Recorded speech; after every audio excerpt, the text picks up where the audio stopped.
Depuis 1989, des centaines d'acteurs du débat public sont venus échanger avec des étudiants et un public toujours plus large. Année après année, tous ceux qui ont participé à la Cité de la Réussite ont modestement essayé d'apporter leur pierre au débat citoyen. Partager des connaissances, s'intéresser, s'étonner, questionner, apprendre et comprendre les autres, telles sont les valeurs simples que nous avons essayé de promouvoir depuis 2 décennies. De la philosophie à l'être, de l'économie au développement durable, des fondements et de l'équilibre de nos sociétés, le partage est au cœur de ce qui fonde, construit et fait grandir l'humanité. Cette année, la Cité de la Réussite a décidé d'appeler ses participants à partager.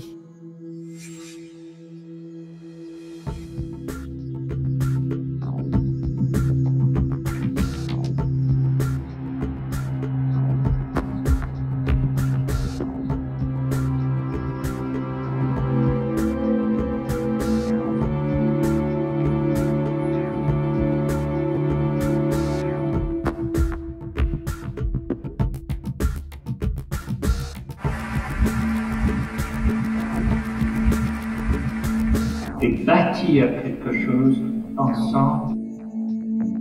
On est engagé parce que vivre, c'est choisir. Ça veut dire prendre des risques. La réussite ou le succès, c'est une succession d'échecs qu'on surmonte, qu'on contourne. Il faut apprendre à apprendre. J'ai un rêve d'élever l'humanité par la danse. Quelle est l'œuvre d'art qui a pu transformer les gens autant que, je sais pas quoi, les 35 heures ou la retraite? Si ce n'était plus la solution McDonald's qui triomphait. Manger la même chose, penser la même chose dans tous les domaines, ça c'est le contraire de la cohésion. Cette mondialisation est au contraire une grande source de diversité. Je crois aux intelligences collectives. Je pense qu'on manque plutôt de tolérance, souvent. On peut respecter quelqu'un qu'on n'aime pas, on ne peut pas aimer quelqu'un qu'on ne respecte pas. La France doit comprendre qu'elle est multiple et que la différence est une chance. Chacun sait qu'il constitue un maillon et que si ce maillon faiblit, tout s'écroule. La lâcheté générale à l'égard de la responsabilité politique. Mais l'idée, c'est d'installer que les hommes politiques sont complètement déconnectés des réalités. Il faut qu'il y ait un lien intime entre moi, l'homme, qui veut être européen, et toutes les institutions européennes. Nous sommes entrés dans un nouveau siècle, et déjà, il est en danger. Je crois qu'il y a, je ne sais pas si c'est une fracture ou un moment historique où tout a changé. C'est vertigineux, nous avons même le pouvoir de tout faire sauter, de tout détruire. L'expérience, c'est une lanterne qu'on a dans le dos et qui éclaire le chemin parcouru. L'avenir va être absolument passionnant.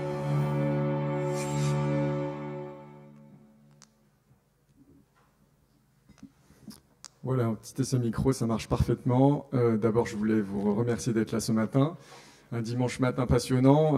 Je me présente rapidement. Je m'appelle Martin Duval, je dirige une société qui s'appelle Blue Nov. La raison pour laquelle on m'a donné le privilège d'animer la session d'aujourd'hui, c'est que en tant que société de conseil, on essaye de faire avancer ce sujet dit de l'open innovation, de l'open data aujourd'hui qu'on va discuter, l'open data, et particulièrement l'open data pour les entreprises. On a écrit un livre blanc d'ailleurs qui est disponible là-dessus si vous êtes intéressé. Et je vais tout de suite demander à mes intervenants de se présenter. On va lancer ensuite une petite vidéo. Et en se présentant, mes intervenants, parce que je sais que vous avez des attentes, mais je vais leur demander un peu de se présenter rapidement en leur disant si eux, ils ont des attentes aussi aujourd'hui dans l'échange qui va être très interactif, je l'espère. Donc je vais passer la parole à Margot d'abord, bien sûr. Et puis ensuite, les autres participants. Bonjour à tous, merci d'être ici aujourd'hui. Donc, je m'appelle Margot Pelen. J'ai cofondé une société qui s'appelle Omengo et qui utilise de l'open data pour contextualiser des annonces immobilières. On va y revenir plus profondément tout à l'heure. Mais je suis ravie d'être ici, merci Margot, pour une petite attente particulière pour aujourd'hui ? Oui, alors pour moi, cette table ronde est l'occasion de vous prouver que l'open data vous concerne tous et peut tous vous intéresser d'une manière ou d'une autre. Donc nous, ce qu'on va présenter, c'est l'immobilier. Parce que quand on achète un appartement, on a besoin d'informations, et ces informations peuvent être composées par de l'open data. Merci. Cyril, puisqu'on reste de ce côté. Merci. Bonjour, Cyril Vincet, je suis le fondateur d'une start-up qui s'appelle QNB. On est un supermarché des chiffres, on agrège plusieurs milliers de sources de données, ça représente plusieurs trillions de points de données, uniquement des chiffres. On normalise, on enrichit, on nettoie toutes ces données-là pour que l'utilisateur puisse les utiliser très facilement à travers une interface web, créer en 3 clics le graphique dont il a besoin qui va combiner plusieurs sources. Notre parti pris, c'est de rendre toutes les sources interopérables. Et quand on parle de sources, en fait, il y en a 3 grands types. Il y a de la donnée publique, et donc en particulier de l'open data, de la donnée gratuite essentiellement, de la donnée professionnelle payante et de la donnée produite par n'importe quel contributeur. Voilà. Moi, mon attente donc, dans cette réunion, je suis très agnostique sur l'open data, dans la mesure où en fait, on est un site qui mange toutes les données quantitatives disponibles, quelle que soit leur provenance. Le chiffre n'a pas d'odeur. En revanche, pour moi, l'une des attentes serait de dédramatiser, du point de vue de l'entreprise, justement, le lancement d'une démarche open data, montrer que finalement, ça peut être assez simple et pas très coûteux. Merci Cyril. On va commencer par l'autre bout de la table. Simon Chignard. Bonjour, Simon Chignard. Donc, moi, je suis consultant et je suis l'auteur d'un ouvrage sur le sujet qui s'appelle Open Data, comprendre l'ouverture des données publiques. L'Open Data, moi j'y ai participé puisque j'habite à Rennes depuis quelques années maintenant. Et vous savez peut-être que Rennes et Rennes Métropole ont été la première collectivité à ouvrir leurs données il y a maintenant de cela quasiment 2 ans et demi, ce qui, à l'échelle du sujet dont nous parlons, est déjà la préhistoire. Voilà. Et mon ambition ou mon attente, rien de plus que le sous-titre de l'ouvrage qu'on puisse essayer de comprendre. Parfait, merci Simon. Et Patrick Robert. Bonjour, donc Patrick Robert, SNCF. Donc, tout le monde connaît notre entreprise. Sur l'open data, nous, c'est avant tout un outil, un levier, une dynamique pour favoriser pour nous l'innovation, pour nourrir et enrichir un écosystème autour de nous, et donc un écosystème de start-up notamment, mais pas que. Et puis pour aussi transformer la culture du groupe. Et donc c'est aussi pour nous un formidable et un véritable levier de change interne dans notre groupe. Parfait, merci à tous. Mon rôle, on va lancer rapidement une petite vidéo, vous allez le voir de temps en temps, je vais quand même essayer de cadrer le débat sur le sujet qui est l'open data pour les entreprises. Sinon, bien sûr, on va parler d'open data en général, mais je vais même forcer de faire réatterrir le sujet sur vraiment le point du jour. Et on va lancer une petite vidéo pour cadrer ça, puis ensuite on démarrera par une petite introduction de cadrage par Simon Chignard. L'open data. Open, ouvert, data, les données. Tout peut être considéré comme des données. Ça peut être des localisations d'arbres. La population de Paris. L'éducation. Les heures d'arrivée des trains. Le nombre de voyageurs qu'il y a dans les trains. Tous les incidents qu'il pouvait y avoir dans la journée sur telle ou telle ligne. En fait, les données en elles-mêmes ne valent strictement rien s'il n'y a pas des applications qui en sont faites. Voilà, une courte vidéo, quelques petites touches comme ça rapidement posées. Et je vais demander à Simon Chignard de nous cadrer le débat. Là encore, on va le faire concentrer, converger vers l'open data pour les entreprises. Mais Simon, essayez de nous dire un peu ce qu'est l'open data, ce qu'elle n'est pas, et essayez de cadrer le débat dès le début. Alors, merci Martin. Ce terme d'open data, je ne sais pas si vous en êtes familier, il a un grand inconvénient en français, c'est que, en tout cas par rapport à sa version anglaise, c'est qu'en anglais ça veut dire plein de choses, open data. Pour moi, ça veut dire au moins 3 choses.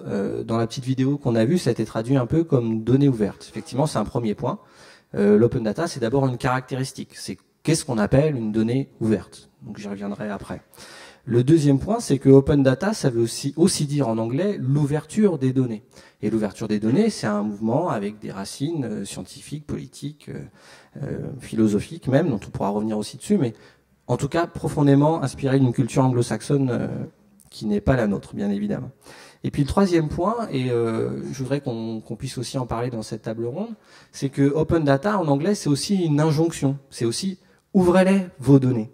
Et donc c'est une injonction qui est adressée initialement aux acteurs publics, par extension aux entreprises publiques, et puis globalement aujourd'hui à toutes les institutions. Et Dieu sait que dans les entreprises publiques, il y a un certain nombre qu'on considère comme des institutions. Donc ça, c'est sur le côté injonction, mais on pourra revenir là-dessus. Alors si je reviens un petit peu sur qu'est-ce que c'est qu'une donnée ouverte. Déjà, je ne sais pas si c'est clair pour tout le monde ce que c'est qu'une donnée, parce qu'à un moment donné, on voit dans la vidéo, on dit « tout est donné ». Alors c'est vrai, tout est donné, mais à la fois, il faut bien clarifier un peu les choses.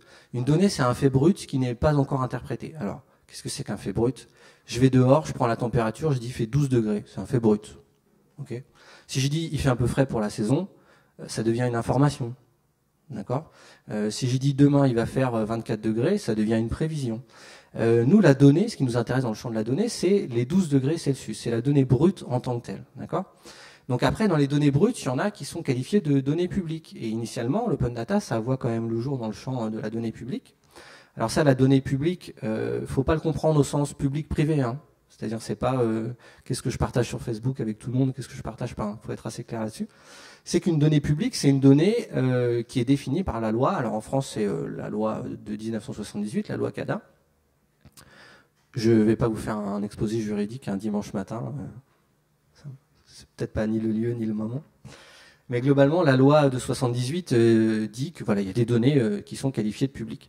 Alors, premier point qui va nous intéresser pour notre débat, c'est que les données publiques, c'est pas que les données issues des acteurs publics, c'est les données qui sont utilisées, collectées, gérées dans le cadre d'une mission de service public. D'accord ?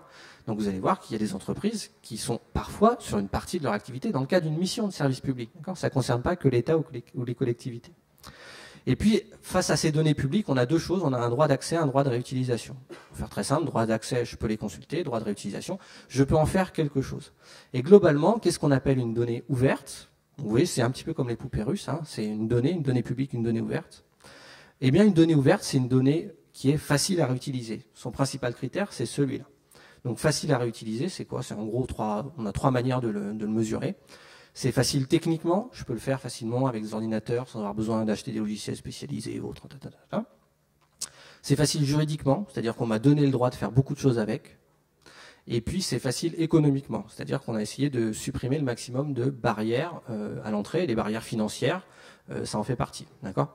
Si vous mettez en ligne des documents PDF en les mettant payants, eh ben c'est tout sauf de l'open data. C'est des documents, c'est pas des données.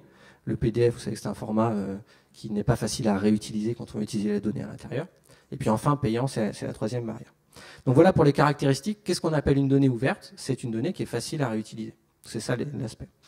Je passe sur mon deuxième point rapidement, sur le mouvement. Donc le mouvement a plusieurs racines. Ce qui est intéressant, c'est qu'il a des racines scientifiques qui datent des années 70. Il a des racines philosophiques qui viennent de la philosophie des biens communs. Je détaille pas ça, hein, c'est pas le sujet.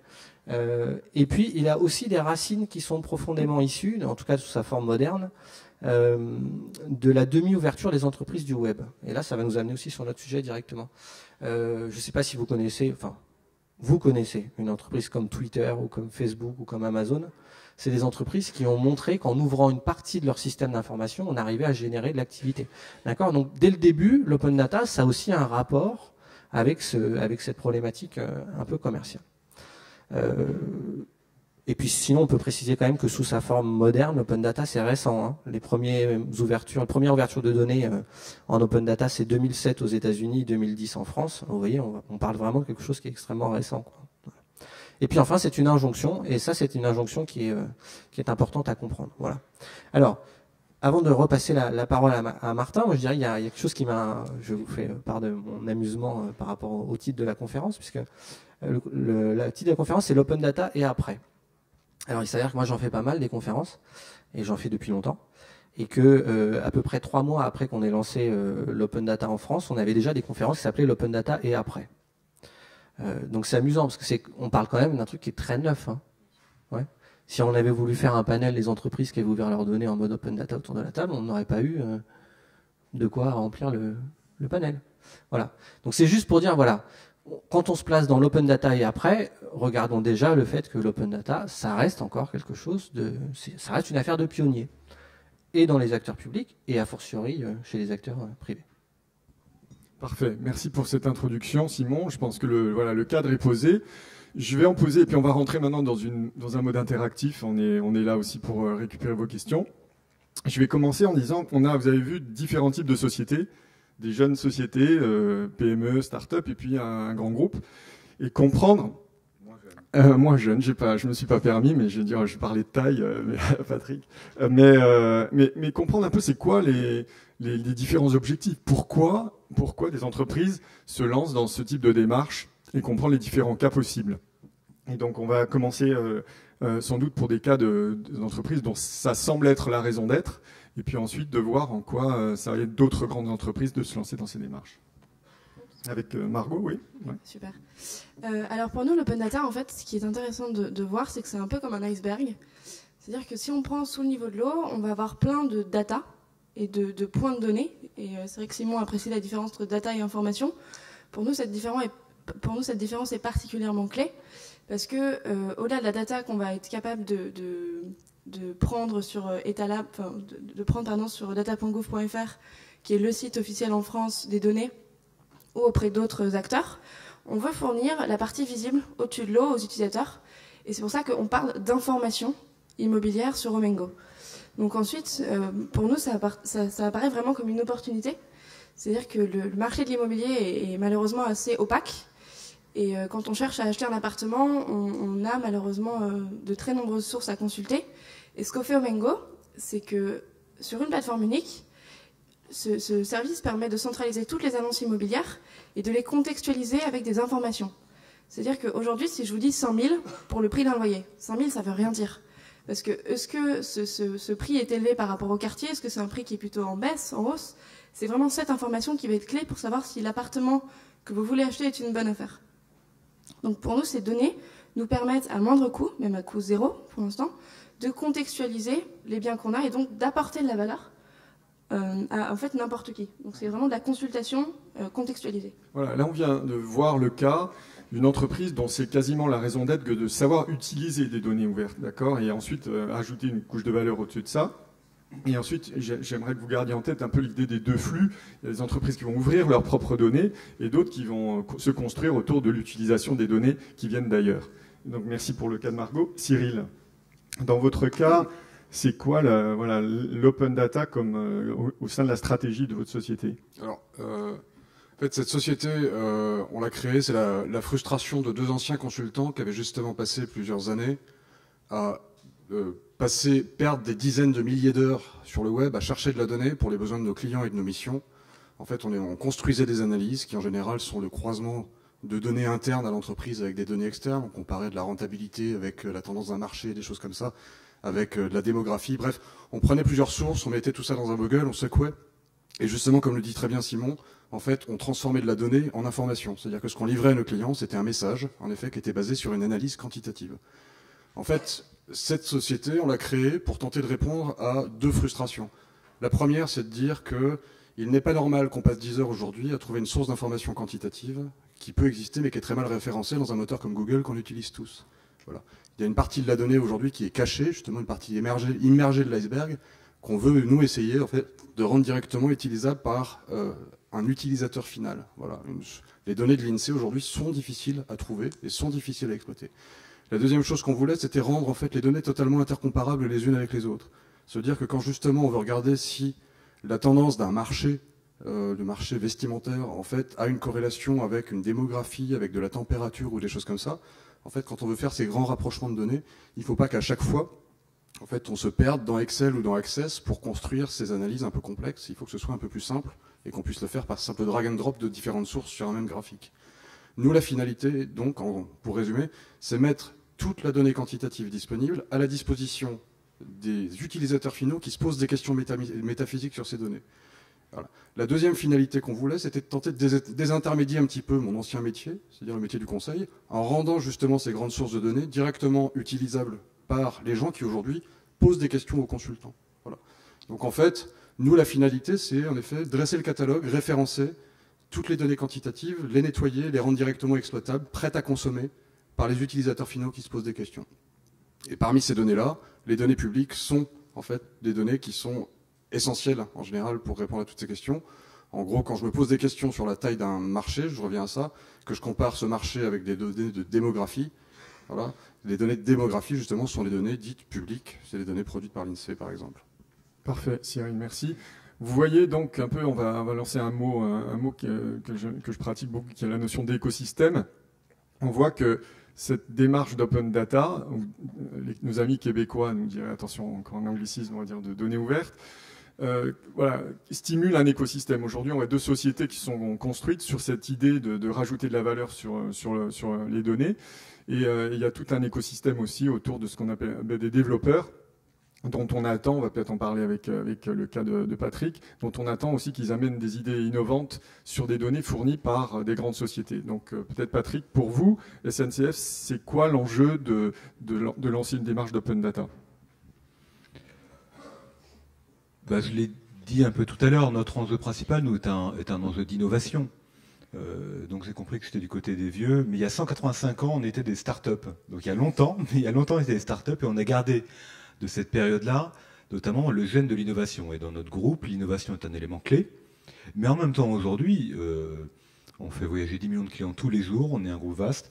Et la meilleure façon d'aller produire l'innovation, c'est aussi d'aller enrichir un écosystème, maintenir un écosystème qui vient nous aider. Donc c'est aussi un peu d'ailleurs ce qu'on appelle de l'open innovation, c'est faire en sorte qu'on ne soit pas les seuls à produire l'innovation pour nos clients.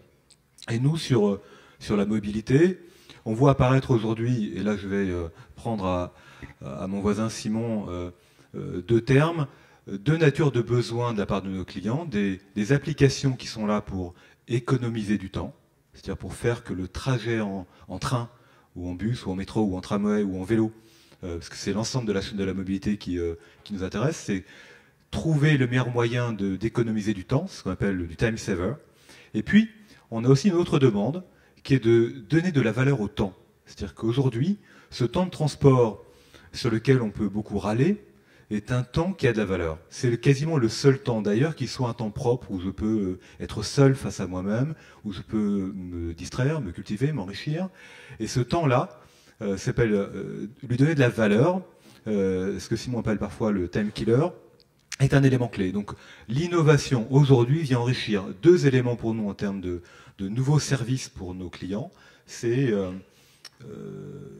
gagner du temps sur le temps et enrichir ce temps qui est passé en mobilité.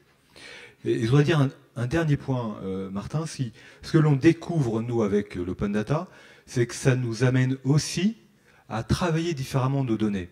C'est-à-dire que avec l'open data, on voit poindre de la co-construction de nos data. C'est-à-dire que je prends un exemple, une application qui va bientôt sortir, qui s'appelle Tranquillien, qui est née d'un hackathon qu'on a fait en Ile-de-France. Elle est sur à quel endroit vous devez plutôt vous positionner pour prendre le RER, pour être confortablement installé.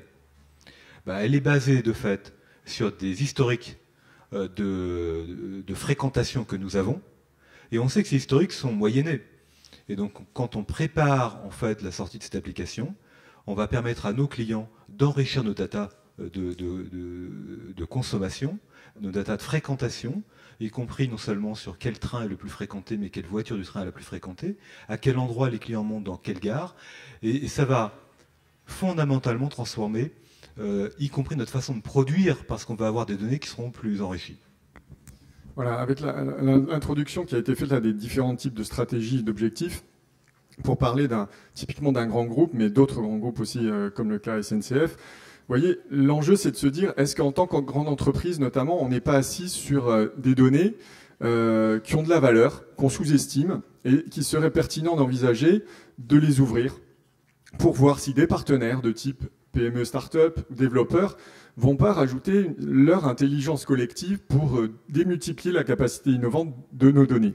Et donc, l'idée, c'est bien sûr que les marques, les grandes entreprises vont développer une application que vous allez retrouver sur votre iPad, sur vos iPhones, sur vos téléphones mobiles. Mais là, c'est une démarche un peu différente, c'est de se dire, cette donnée qui a servi à faire cette application par moi-même, entreprise, n'y a-t-il pas un intérêt à ce que je l'ouvre avec les modalités qu'a décrit Simon, de manière assez brute, de manière assez simple, de telle manière de motiver, le mot qui a été utilisé par Patrick, cette notion de hackathon, c'est des démarches où on va stimuler des concours de développeurs pour qu'ils viennent, eux, s'intéresser à ces données et à créer des applications, trouver des modèles économiques et de nouvelles idées. Donc vous voyez, il y a vraiment cette idée de démultiplier la capacité innovante de données ouvertes par rapport à notre propre capacité innovante en tant qu'entreprise. Je vais amener le débat aussi. On a eu des questions d'étudiants qui sont ressorties. Donc c'est dégagé quand même un sentiment de questions tournées sur la dimension risquée de l'ouverture de la donnée. Et donc je voudrais maintenant que nos participants un peu nous invitent à parler de les opportunités et puis peut-être les risques associés à ces démarches-là quand on est une entreprise, que ce soit une petite entreprise qui fait ces démarches ou des grands groupes, et parler un peu risques et opportunités dans ce type de démarche-là. Peut-être reprendre, maintenant on a initié, sans le prévoir un peu ce cycle avec Margot, un peu opportunités-risques du point de vue de ce type de démarche. Alors c'est vrai que pour les opportunités, nous, ce qu'on risque, je prends un peu la question à contre-pied, c'est d'avoir la meilleure information au meilleur moment pour l'utilisateur et lui apporter le maximum de valeur possible. Après, au niveau des risques en tant que tels, on en a deux. On en a un en termes d'entreprise et un pour l'utilisateur.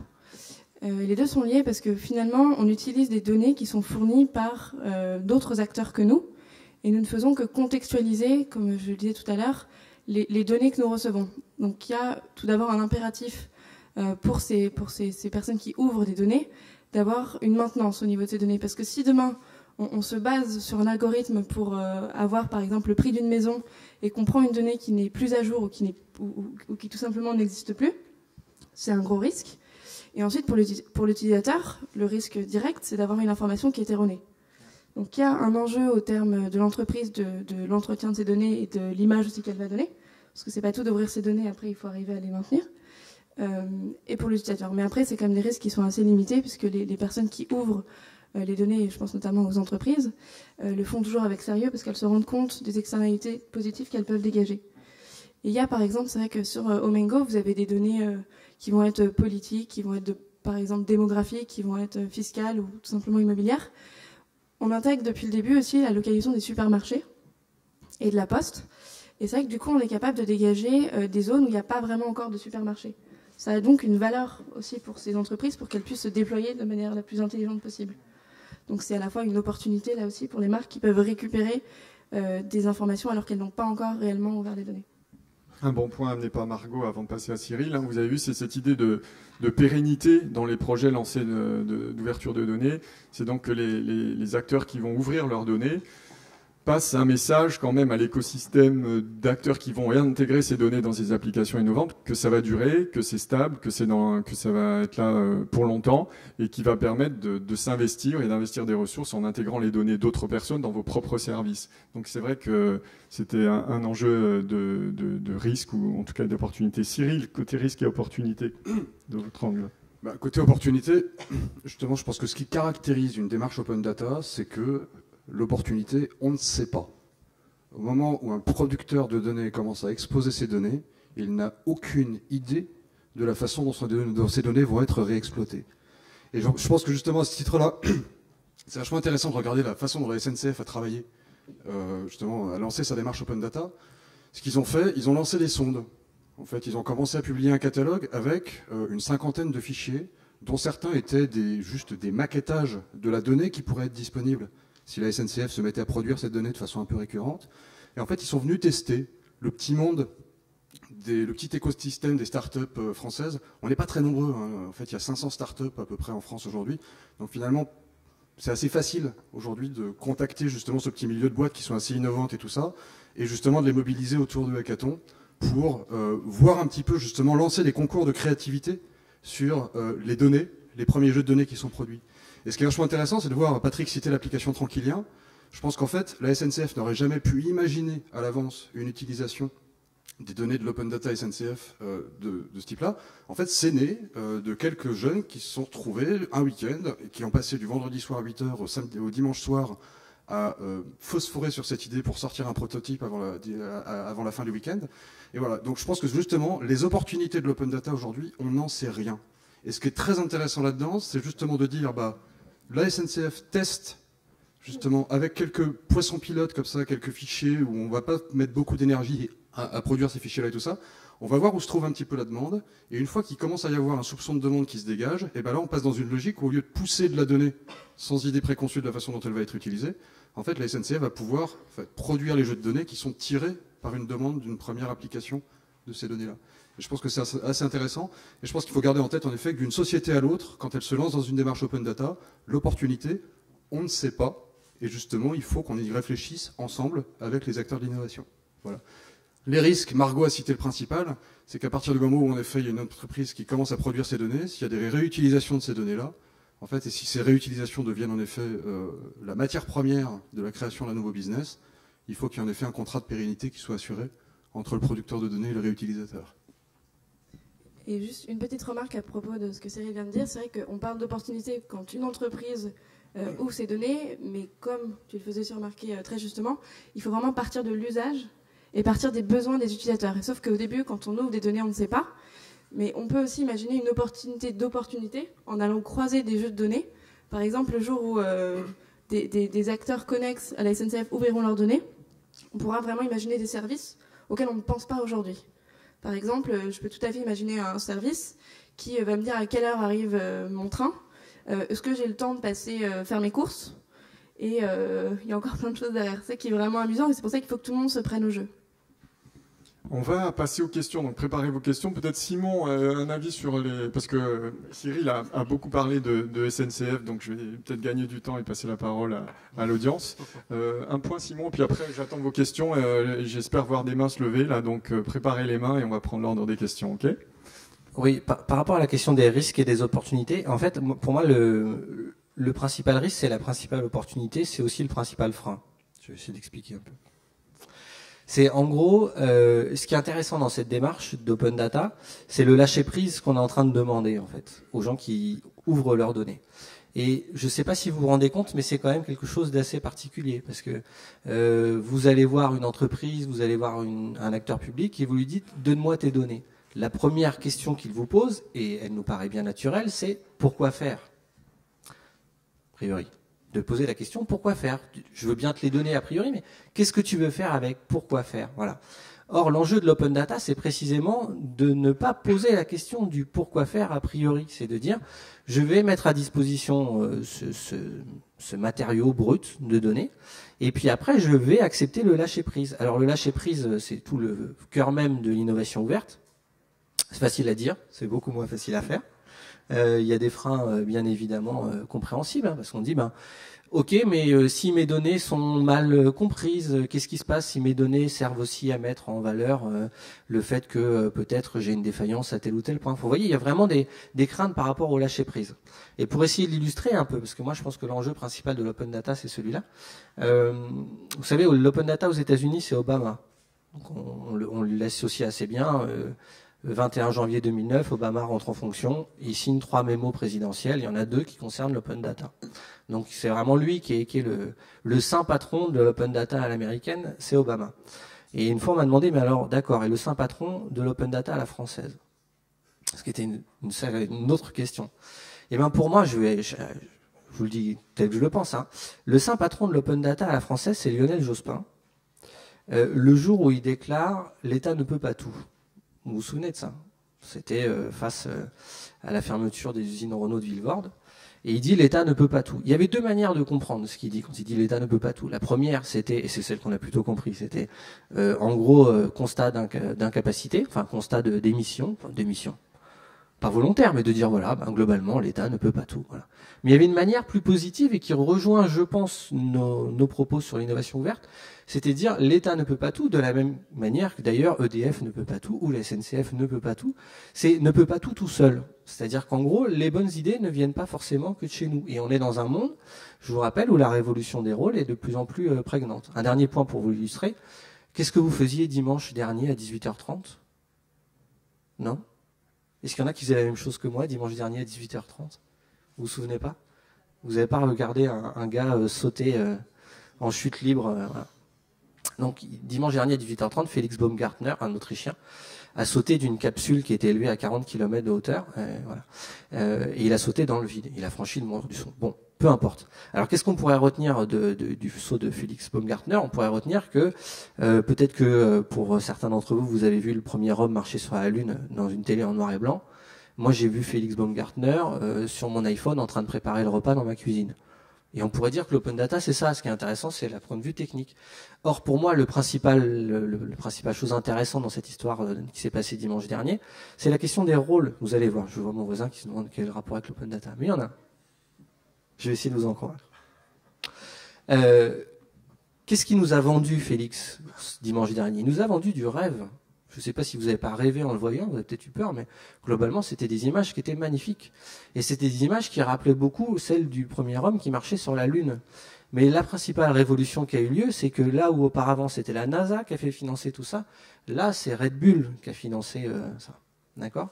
Et vous voyez bien que la révolution des rôles, elle est partout. Et que l'open data, ça n'est qu'une illustration du fait qu'aujourd'hui, c'est difficile de dire, bah non, mon job, c'est de faire circuler des trains, mais aussi de concevoir les meilleures applications d'information voyageurs. Il y a peut-être des gens qui peuvent le faire autrement.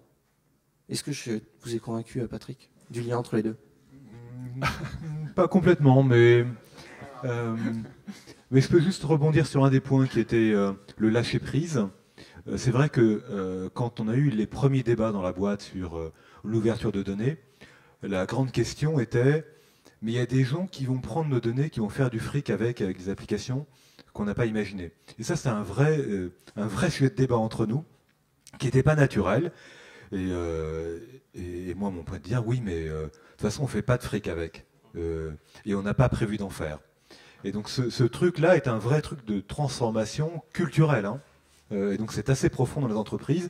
Et c'est aussi pour ça, probablement, que ça met du temps.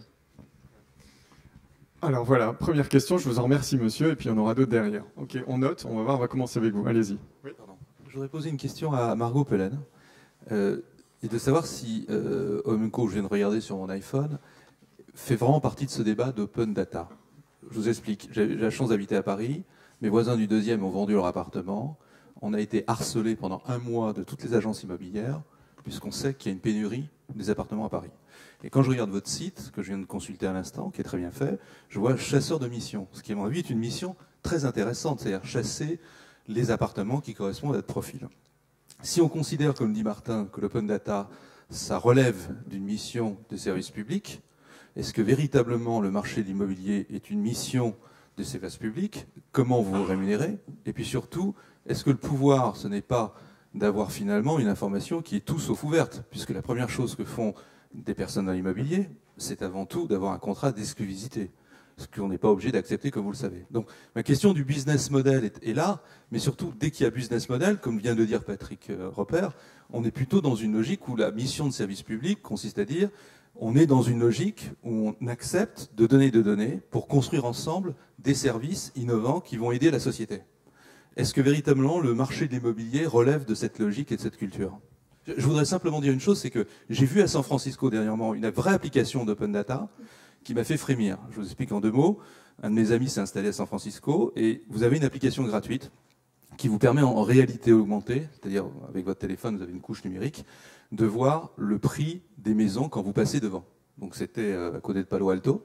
Mais la particularité qui est très intéressante, c'est que la mairie de San Francisco et d'un certain nombre de municipalités entre San Francisco et Palo Alto a décidé de mettre des données, Martin doit connaître ça, qui sont le taux de criminalité.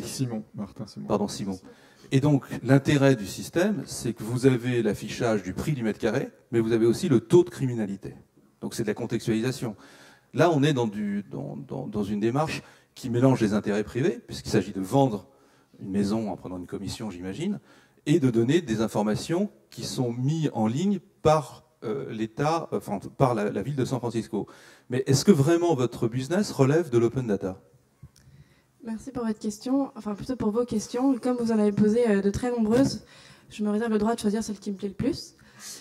Je pense que dans toutes ces questions, il y a vraiment une question de transparence au niveau de l'immobilier et de culture. Parce que comme vous l'avez dit, il y a une question de criminalité aux États-Unis, il y a des prix qui sont affichables aux États-Unis, mais ce n'est pas le cas en France. Et pour une raison très simple, c'est que comme vous l'avez précisé très justement, les agents immobiliers ont une question d'exclusivité pour un appartement. Et leur métier est en fait justement cette opacité entre les particuliers. Ce qui est factuel, c'est pas bien, c'est pas mal, c'est comme ça. Et ce qu'on fait avec Omengo, c'est qu'on définit un cadre qui est le même pour tout le monde pour aider à la prise de décision.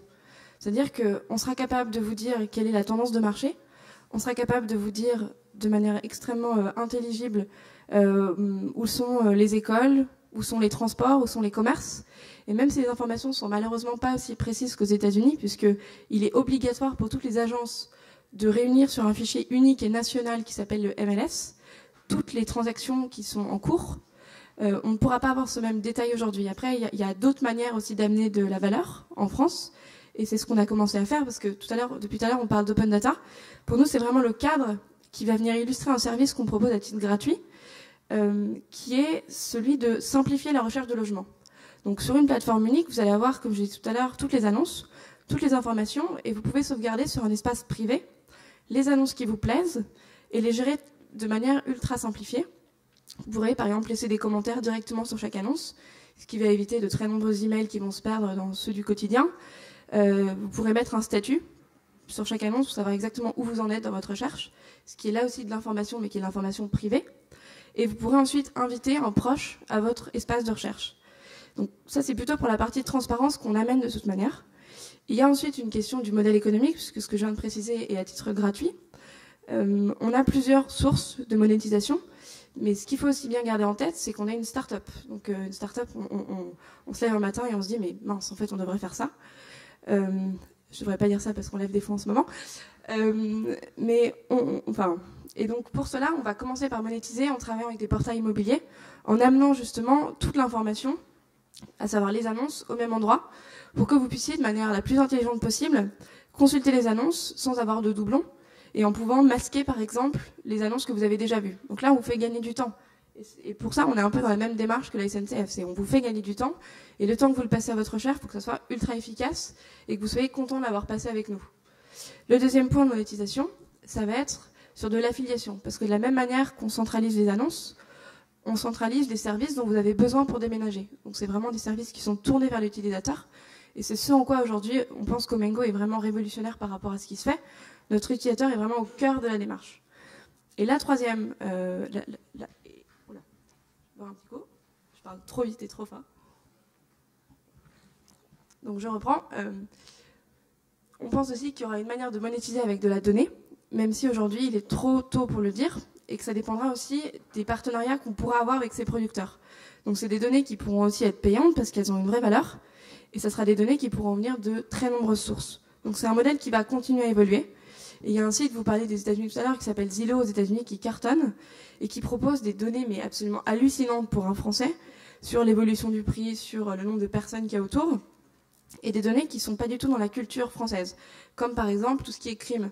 Vous savez, quand vous vous promenez aux États-Unis, vous pouvez savoir où sont les violeurs dans votre quartier.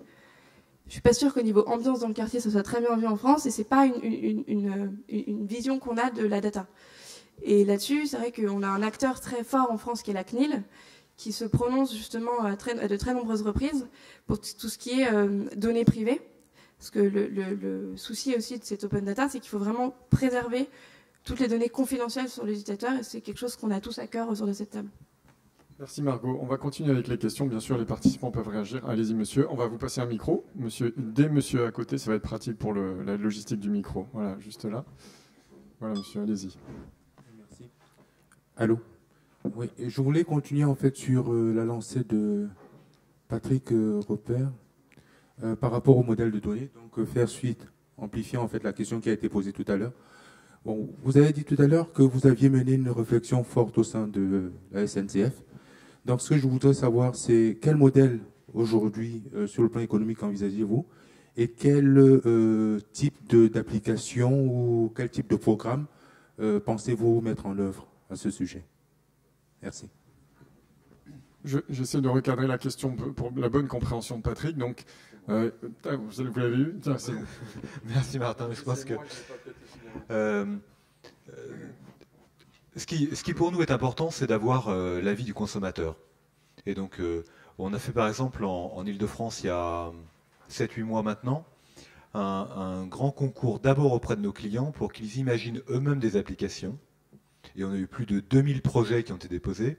Et ensuite, on leur a demandé, assez naturellement dans cette dynamique-là, de voter pour les applications qui étaient les plus importantes pour eux. Et donc, sur le choix de là où on doit aller là où demande le consommateur. Et ce qui est intéressant, au-delà de la volumétrie qui monte un véritable engouement, c'est-à-dire quand on a 100 000 votes, c'est-à-dire que ça intéresse et ça concerne l'ensemble des personnes qui voyagent avec nous tous les jours. On a, en fait, aux 2/3, ils nous demandent des applications de time killer, c'est aux 2/3 des applications qui viennent donner de la valeur à leur déplacement. Et pour 1/3, évidemment, celles qui viennent chercher à optimiser, comme je disais tout à l'heure, leur trajet. Donc notre système, il est d'être le plus en phase possible avec nos consommateurs. Et donc on va, après, quel type de développement et de monétisation, on n'a pas d'idée préconçue. Donc quand il sort d'un hackathon, donc d'un week-end de développement, des applications sur lesquelles il faut donner la pousse pour qu'elle soit industrialisée, c'est par exemple Tranquillien dont je parlais, eh bien on fait le job pour aller au bout de l'industrialisation d'une application qui sera consultée par des millions de personnes derrière. Hein. C'est ça qui est aussi notre enjeu. Et puis quand parfois ça part seul, comme une application comme Mobili, qui est sur l'accessibilité des gares en Ile-de-France. Donc derrière accessibilité, c'est comment est-ce qu'on accède aux gares quand on a un handicap, de quelque nature qu'il soit. Il semble que le projet soit assez solide pour avancer tout seul, et ben on le laisse avancer tout seul. Donc il n'y a pas d'idée préconçue, et on essaie de pratiquer ce que disait Simon tout à l'heure, c'est le lâcher prise et puis l'adaptation aux situations quelles qu'elles soient. Juste avant vous, monsieur, il y avait monsieur à côté qui avait levé le bras, puis en plus, après on va passer au premier rang. Oui. Bonjour, Jérôme Coumet, je suis maire du 13e arrondissement de Paris, donc élu. Évidemment, quand on pose la question de la transparence, ça peut poser un certain nombre de questions. Admettons qu'on soit tous favorables à la totale transparence des acteurs publics. Partant de là, est-ce que les acteurs publics, la CNIL notamment, que vous venez de citer, commencent à réfléchir suffisamment sur l'encadrement du traitement des données? On vient de parler d'utilisation pas très intéressante, on va le dire comme ça gentiment, d'un certain nombre de données. Il peut y en avoir d'autres utilisations problématiques sur le respect de la vie privée, etc. Et les données publiques sont évidemment toujours entre les deux. Est-ce que la CNIL, par exemple, ou est-ce que d'autres acteurs, aujourd'hui, sont au niveau pour la réflexion sur l'encadrement du traitement des données et quelles sont les premières orientations qui y sont données? Simon, oui, pour la réponse. Alors, vous parlez de la CNIL. Déjà, il y a une distinction qui me paraît importante de faire. C'est que dans l'open data, jusqu'ici, on ne parlait pas de données personnelles et nominatives, ni de données susceptibles de remettre en cause la vie privée ou la sécurité. D'accord ? Ça pourrait même se poser la question sur quelles données la SNCF n'ouvrirait pas en matière de sécurité. Il y en a qui n'ouvriront pas. Voilà. Bon. Mais je vous disais jusqu'ici, parce que notamment, je vous le ramène juste sur la loi de 78. La loi CNIL, vous la connaissez tous, hein ? Non ? En tout cas, vous avez tous déjà vu, en vertu de la loi informatique et liberté d'avril 78, vous disposez d'un droit d'accès et de réutilisation. Vous avez déjà tous vu ça quelque part, c'est une obligation quand vous remplissez un formulaire. Si vous avez acheté un billet de train sur Voyage SNCF, ou chez Air France, ou chez qui vous voulez, vous avez déjà vu ce truc-là. Bon. Et ce qui est intéressant, c'est qu'en 78, à quelques mois d'écart, il y a eu deux lois séparées. Il y a la loi CADA pour les données publiques, et il y a la loi CNIL pour les données personnelles. Et jusqu'ici, l'open data, c'était étanche. On ne s'intéressait pas au champ de la donnée personnelle. Alors après, j'en viens à votre question, c'est qu'effectivement, on se pose très vite la question à partir de quand une donnée devient-elle personnelle? Est-ce qu'un prénom, c'est une donnée personnelle, par exemple? Je vous pose la question. Je sais pas, vous appelez Patrick, Simon ou Margot. Globalement, c'est pas une donnée personnelle. Par contre, de savoir que des Simon qui sont nés à Colombes telle année, il y en a eu 15, ça vous permet de ramener à un individu. Donc vous voyez, la CNIL est plutôt préoccupée par dire qu'est-ce qu'il y a dans le champ de la donnée publique, ce qui n'était pas sa mission initiale, je vous le rappelle. Des choses qui, en entrecoupant deux infos, vont me permettre d'identifier un troisième. Voilà. Et je rebondis enfin sur le premier point que vous avez soulevé. Vous avez parlé de transparence. On n'en a pas beaucoup parlé dans cette table ronde et c'est important, pourtant. Je vous ai dit tout à l'heure que l'open data, c'était issu d'une culture anglo-saxonne, politique assez forte. Et c'est profondément une culture de la transparence. Enfin, c'est trois éléments. C'est la transparence, le fait de rendre des comptes, la accountability, et le fait de travailler sur le regard public, le public scrutiny. Et ça, c'est très différent chez nous. La plupart des collectivités ou même des entreprises qui n'y vont pas sous l'angle de la transparence, ils y vont sous l'angle de la participation. Toutes les données dont tu apparais là, c'est plutôt des données de participation, au sens je peux faire des choses avec. Voilà. Alors que la transparence, ça va plus loin. Vous avez dit, si tant est que tout le monde soit pour la transparence, vous posez une vraie question. Hein. Je vous rappelle que dans l'open data public, privé ou à inventer, jusqu'ici, on ne met en ligne que les données qu'on veut bien mettre en ligne. Ouais. La vraie transparence, c'est Wikileaks. Ouais. C'est vous mettre en ligne des données que vous n'avez pas envie d'aller mettre en ligne. Voilà. Donc vous voyez, il y a vraiment des frontières à trouver jusqu'ici, et on sent bien que la CNIL est en train d'essayer effectivement de retrouver son rôle. Voilà. Parce que, encore une fois, le problème, c'est pas la donnée elle-même, c'est comment je la combine avec d'autres, et comment, en la combinant avec d'autres, alors elle va remettre en cause ma vie privée. Merci Simon. Premier rang, monsieur, allez-y. Bon. Est-ce qu'il y a ou est-ce qu'il y aura un marché de l'open data? Est-ce qu'on peut imaginer de vraies transactions commerciales entre le producteur et l'utilisateur de données? Je vais passer la parole à Mian, mais juste un petit point là-dessus, peut-être sur les modèles économiques, je me permets, c'est-à-dire que finalement, on peut dire qu'il y a deux grands types de modèles attendus par les entreprises. Il y a soit une attente parfois de revendre la donnée.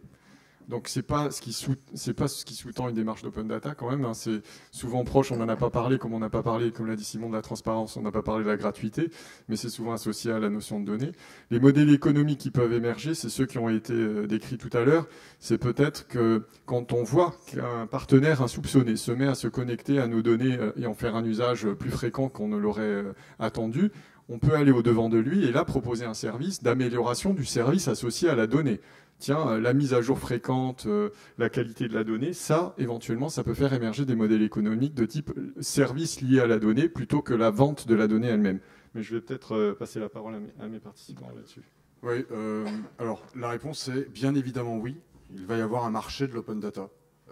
Déjà pour une raison simple, c'est que les réutilisateurs de ces données aujourd'hui ne demandent qu'une seule chose, c'est pas la gratuité de cette donnée, c'est sa disponibilité.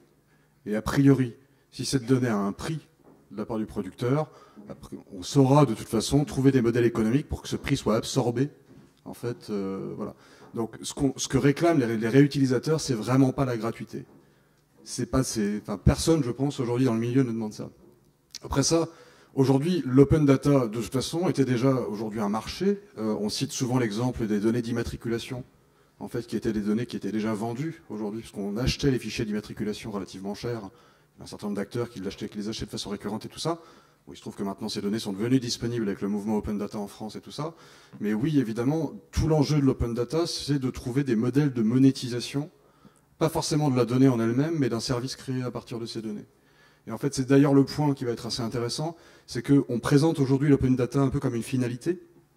En fait, c'est surtout qu'un moyen pour atteindre ce qu'il y a derrière, qui est de l'Open Innovation. Et ce que vise Patrick, quand justement il lance une démarche Open Data avec la SNCF, ce qu'il explique très bien, c'est qu'il veut aujourd'hui qu'en fait des services qui apportent de la valeur aux personnes qui voyagent dans un train puissent être créés par d'autres personnes en fait et d'autres sociétés et tout ça. Mais en fait voilà, la finalité de tout ça c'est l'Open Innovation et je suis persuadé moi que l'Open Data en fait d'ici 2 ans on n'en parlera plus, non pas parce que c'est un truc qui sera retombé comme un soufflet, mais juste parce que ce sera devenu un petit peu une commodité.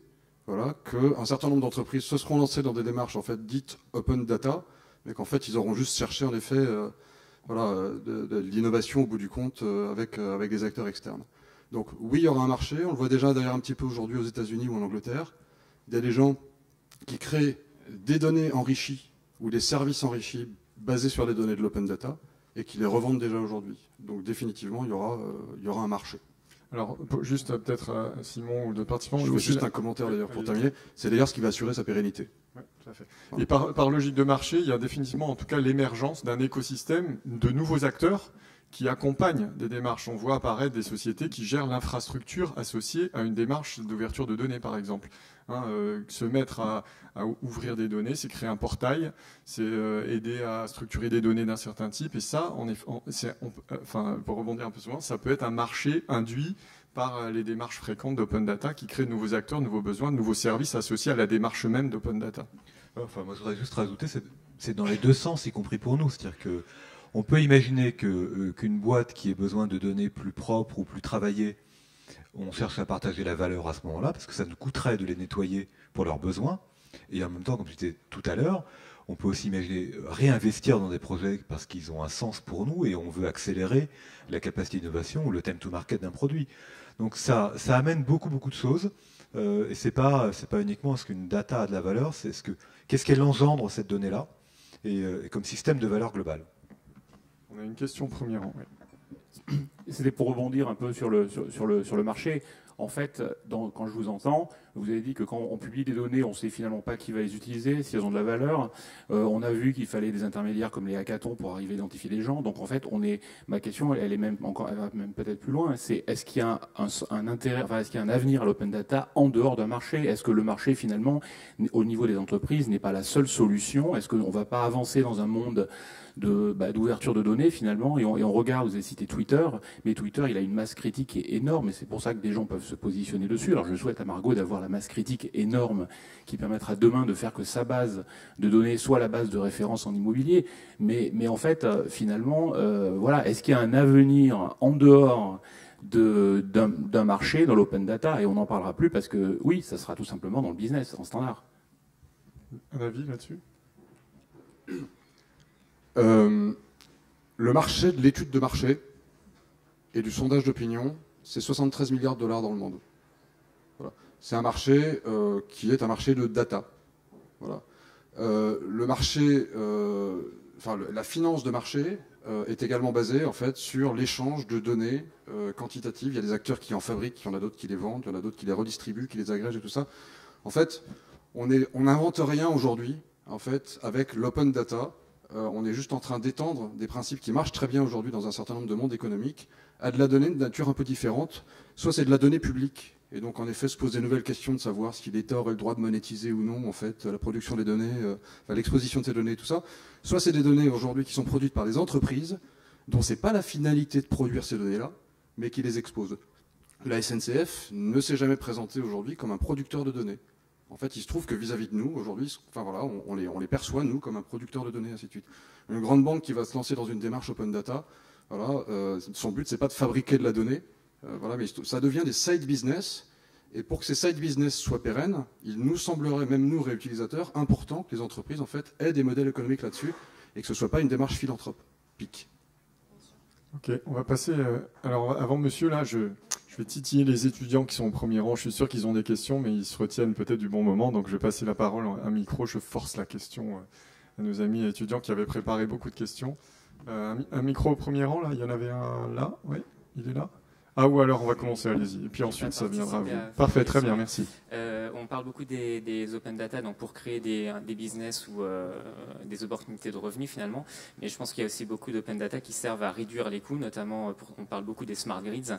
L'open data est critique pour prévoir de quel mix énergétique on aura besoin pour optimiser la production d'énergie. Je pense que c'est assez similaire dans les transports. Par exemple, je crois que c'est SFR qui suivait en fait les téléphones mobiles en région parisienne pour voir en temps réel quelle était la circulation sur les routes et donc mieux renseigner l'utilisateur sur les routes qui étaient les plus disponibles. Donc, est-ce que vous auriez d'autres exemples comme ça de comment les open data peuvent être utilisés pour réduire les coûts et les investissements d'infrastructures? Je vais voir. En tout cas, c'est vrai que moi, sur l'open innovation, puisque je peux en parler, c'est vrai qu'on prête souvent à l'open innovation une démarche aussi de reconnaître qu'en tant qu'entreprise, on est contraint sur des budgets de capacité à innover tout seul. Les budgets recherche et développement, ils sont sous pression au même titre que les autres budgets dans l'environnement économique qu'on vit. Et c'est vrai que ça porte quand même l'idée, une démarche d'open data, de se dire que on va, avec des budgets contraints, l'innovation est devenue plus compliquée. L'accélération des technologies, il faut intégrer le développement durable.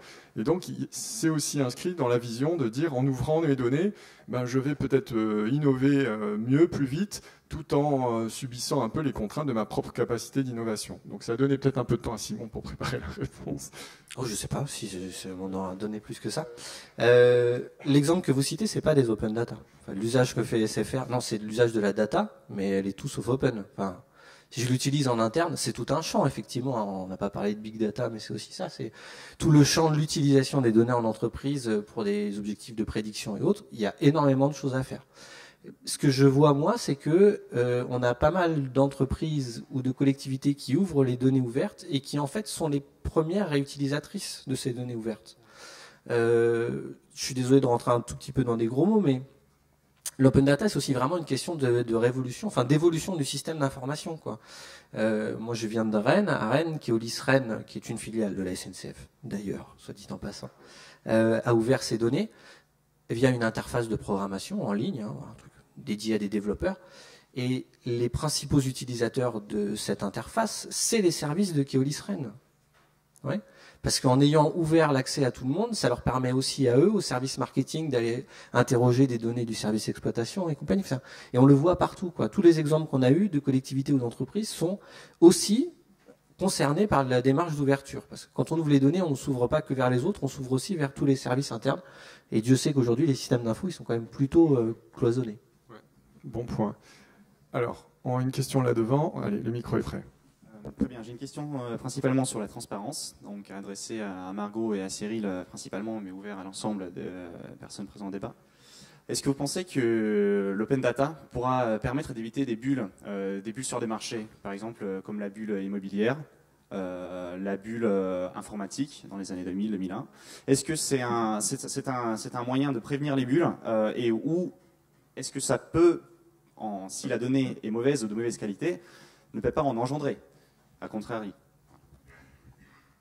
Est-ce que tu veux contextualiser la question? Non, c'est bon.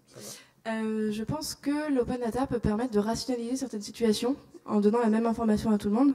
Et c'est vrai qu'en général, les bulles se produisent quand on a justement une information qui est erronée.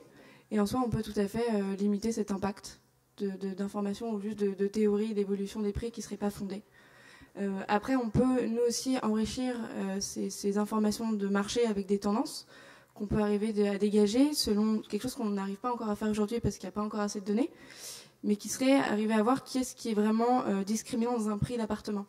Ça, c'est un très gros travail d'économétrie, mais on va avoir certains paramètres. Par exemple, un bien immobilier qui est à 300 mètres d'un parc, à 500 mètres d'une école avec un bon résultat au bac, qui est assez proche des transports en commun avec un prix. On a l'équation, mais on ne sait pas justement comment pondérer à gauche de l'équation chaque indicateur. Ça, c'est quelque chose qui peut être très important, et c'est là où je rebondis sur la question précédente, parce qu'on peut apporter vraiment de la transparence sur l'importance qu'accordent les citoyens à chacune de ces composantes de l'équation. Oui. Le sujet sur la bulle, avant de passer à une autre question. Alors, l'open data pour limiter les bulles, moi, j'ai pas d'avis, parce que je suis pas très proche du sujet. En revanche, juste pour faire une pirouette sur la question, je pense que l'open data est une petite bulle en soi. Puisqu'aujourd'hui, en fait, on va produire énormément de données et exposer énormément de données dont on se rendra compte au bout du compte que 90% n'a peut-être pas de valeur d'usage. L'exposition de ces données-là ne donnera rien. Voilà. Il faut qu'on le sache dès le départ, qu'on l'assume, que les producteurs de données sachent de la même façon qu'en fait, ils doivent s'engager à produire les données sur lesquelles il y a des services et des usages qui sont créés et ils doivent garantir cette production dans le temps. Il faudra que les producteurs de données soient aussi capables tout simplement de retirer de leur catalogue à un moment des jeux de données qui n'ont pas trouvé leur usage et dont la production ou l'exposition pourrait continuer à être coûteuse. Voilà. Donc l'open data en soi, 90% de tout ce dont on parle aujourd'hui, dans 10 ans, en fait, n'aura sans doute pas trouvé de cas d'application. Au premier rang, puis ensuite avec M. Alizzi. Une question pour Patrick Robert, pour la SNCF. Quelles sont les données confidentielles aujourd'hui? La SNCF, les données qui ne seront jamais révélées. Alors jamais, jamais, jamais.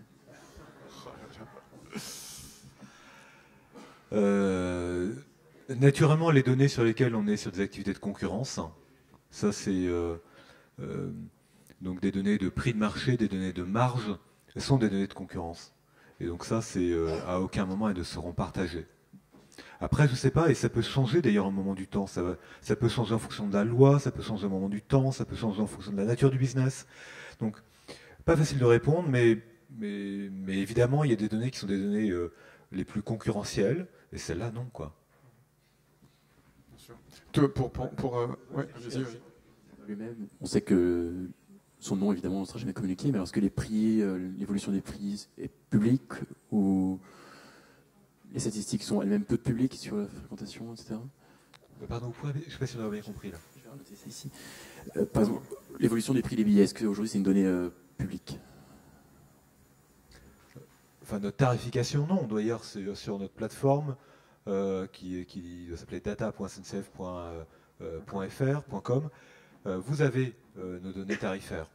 Par contre, ce qui fait débat, qui est notre politique de yield management, qui est la façon dont on fait bouger les tarifs sur tout train à réservation, qu'on soit sur Intercité ou sur TGV, ça c'est une donnée qui est confidentielle. Ouais.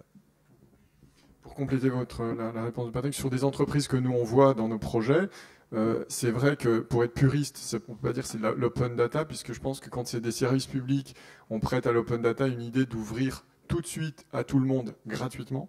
Comme j'essayais de le dire en introduction, je pense que les entreprises sont souvent dans des démarches j'ouvre progressivement en mode pilote projet et parfois à un pan seulement de mon écosystème, quelques partenaires, quelques développeurs. Et du coup, il peut y avoir des projets qui vont tester des choses, on revient en arrière, et donc c'est ces démarches que vont avoir les entreprises peut-être avec cette différence des services publics qui sont dans des logiques purement de transparence où on va ouvrir des données tout de suite gratuitement à tout le monde. Mais alors là, pour être bien clair, nous, chez SNCF, on a deux natures d'activités.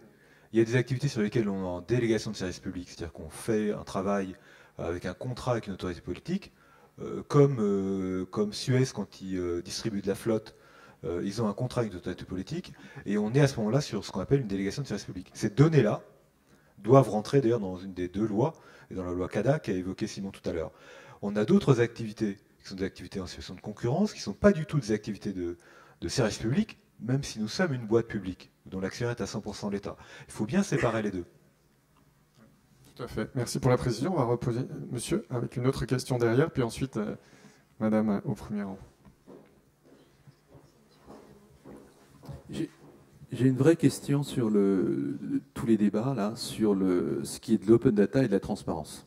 Quand je vous écoute, j'ai vraiment le sentiment que l'open data, c'est la mission publique, comme vous le disiez tout à l'heure, et en même temps, qu'on mélange deux termes en parlant de transparence. C'est vrai que les deux sont probablement se rapprochent énormément, mais j'ai besoin de votre éclairage parce que, comme vous le disiez, comme le disait Cyril, il y a un vrai marché derrière avec des modélisations, ce qui est légitime, ce qui sera probablement un booster pour ce marché de l'open data. Mais, comme le disait Patrick Robert, toutes les informations ne peuvent pas être données, par exemple, à un Google, dont on sait que demain, il peut être un acteur extrêmement complexe à gérer, de par sa puissance, ou ce qu'on appelle la bande de GAFA, les Google, Apple, Facebook ou Amazon en matière de données. Et pourtant, ils se nourrissent des données publiques, mais eux ne donnent pas leurs propres données. Et toute la question, c'est de savoir, quand on parle de mission publique, qu'est-ce qui est du domaine du mission publique, ou qu'est-ce qui est du domaine du privé. Et c'est la question que je posais à Margot tout à l'heure, je pense qu'elle se pose toujours, c'est est-ce que c'est de l'open data, ou est-ce que c'est de l'utilisation de la donnée publique à des fins de service à valeur ajoutée, qui sont très intéressants, et je vous souhaite vraiment de faire un développement intéressant, parce que pour moi, c'est pas de l'open data, c'est des notions d'open data qui sont utilisées dans le big data. Et comme le disait monsieur le maire tout à l'heure, c'est comment on fait pour réglementer un minimum des utilisations dont on sait qu'on ne maîtrise absolument pas les développements à partir de data qui sont données dans un univers qui part d'un bon principe, hein, je pense que. Mais Internet a montré que c'était pas le monde des bisounours. Simon, pour la réponse sur ce qui est open data, ce qui n'est pas, je pense, sans tomber dans des jeux de définition, mais je vois tout à fait votre point, monsieur, d'autant plus dans un domaine de l'entreprise. Oui. Alors, deux choses. Je vous ai dit que la loi disait ce qui est une donnée publique, mais la loi, et partout dans le monde, hein, c'est pas qu'en France, la loi n'a jamais dit ce qui était qu'une donnée ouverte. Et la question que vous posez, en fait, c'est aussi celle-là. C'est finalement qui va dire que c'est une donnée ouverte ou que ça n'est pas une donnée ouverte. Tout ce dont on débat tout à l'heure, les questions de la gratuité, on n'a pas parlé beaucoup de techniques, mais on pourra avoir des questions sur les formats techniques. Tout ça, c'est pas écrit dans la loi. C'est-à-dire que finalement, tout ce dont on est en train de parler ici, c'est de la démarche volontariste. C'est pas la loi. On va au-delà de ce que nous demande la loi, quoi. Ça, c'est le premier point. Après, sur la transparence, vous citiez la transparence, c'est intéressant aussi, mais encore une fois, je pense que c'est aussi lié au fait que, en tout cas, c'est l'une de mes thèses, l'open data, qui est un concept issu de la culture politique anglo-saxonne, quand on l'a amené chez nous, on l'a laissé en l'état, et en fait, c'est comme une plante que vous avez déracinée, que vous ramenez, et on se rend compte que ça pose des questions, ça pose un tas de malentendus. Quand vous parlez avec un Américain, et vous savez qu'il y a deux promesses dans l'open data, il y a une promesse démocratique et une promesse économique. Pour nous, c'est pas forcément évident. Pourquoi ce qui serait bon pour le business serait bon pour la démocratie? Ouais. Et un anglo-saxon ne verrait pas le problème. Globalement, c'est le bien-être économique et le bien-être social, ça va de pair, quoi. Voilà. Je ne sais pas si c'est clair, mais globalement, il y a beaucoup de choses qui sont liées à ce malentendu-là. Voilà. Enfin, dernier point. Je finis juste là-dessus. Pourquoi les entreprises y viendraient ou pourquoi elles n'y viendraient pas? Il y a un point qui me paraît très important. J'ai commencé le propos tout à l'heure en parlant d'injonction. Vous avez dit on n'est pas au pays des bisounours. Je vous rejoins parfaitement. L'open data, ouvrir ses données soi-même, c'est un moyen d'en contrôler l'usage. Et ça, c'est vraiment un message fort, je pense, pour les entreprises. Vous savez qu'aujourd'hui, la réutilisation sauvage se professionnalise. Alors les voisins belges de la SNCF, la SNCB, il y a en ligne un service qui s'appelle api.irail.be qui vous offre l'accès à tous les horaires de train qui circulent en Belgique. C'est un service non officiel qui a été développé par les développeurs et la SNCB ne veut pas ouvrir ces données. On a ça en France aussi, on a ça en France à Montpellier. Enfin, globalement, et quand on est comme ça, on est dans une incertitude juridique aussi bien pour celui qui réutilise que pour celui qui est en train de les ouvrir de manière, appelez ça sauvage, appelez ça non officielle, appelez ça piraté si vous voulez. Mais globalement, l'open data, c'est aussi un moyen de mieux contrôler l'usage qu'on fait. Parce que sinon, on ne vous attend pas pour le faire. Je ne sais pas si c'est clair. Un point, Patrick. Ouais. Sur le sujet de transparence et open data, je pense que, comme le dit Simon, il y a un enjeu très culturel. Et c'est la politique de transparence qu'on trouve dans les mondes anglo-saxons qui a conduit à cela. Il ne faut pas, nous, qu'on mélange tout. Et moi, le premier truc qui...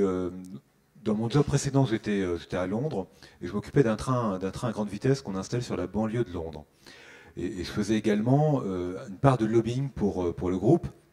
Et de fait, j'étais en contact avec les autorités politiques. Et un jour, mon lobbyiste m'appelle et me dit « On change de ministre, tu as vu, il y a un remaniement ministériel. » Et au moment du remaniement ministériel, chez nous, on publie la liste des rendez-vous que le ministre a eus. Donc les 5 rendez-vous que le ministre a eus avec tes équipes, ton président, vont être publics, sauf si tu légitimes de façon spécifique que c'est extrêmement confidentiel pour... Cette dynamique-là d'une culture anglo-saxonne où les choses sont très transparentes conduisent plein de choses, quoi. Imaginez que chez nous, les rendez-vous du président de la République ou du Premier ministre soient rendus publics et soient sur le site ensuite.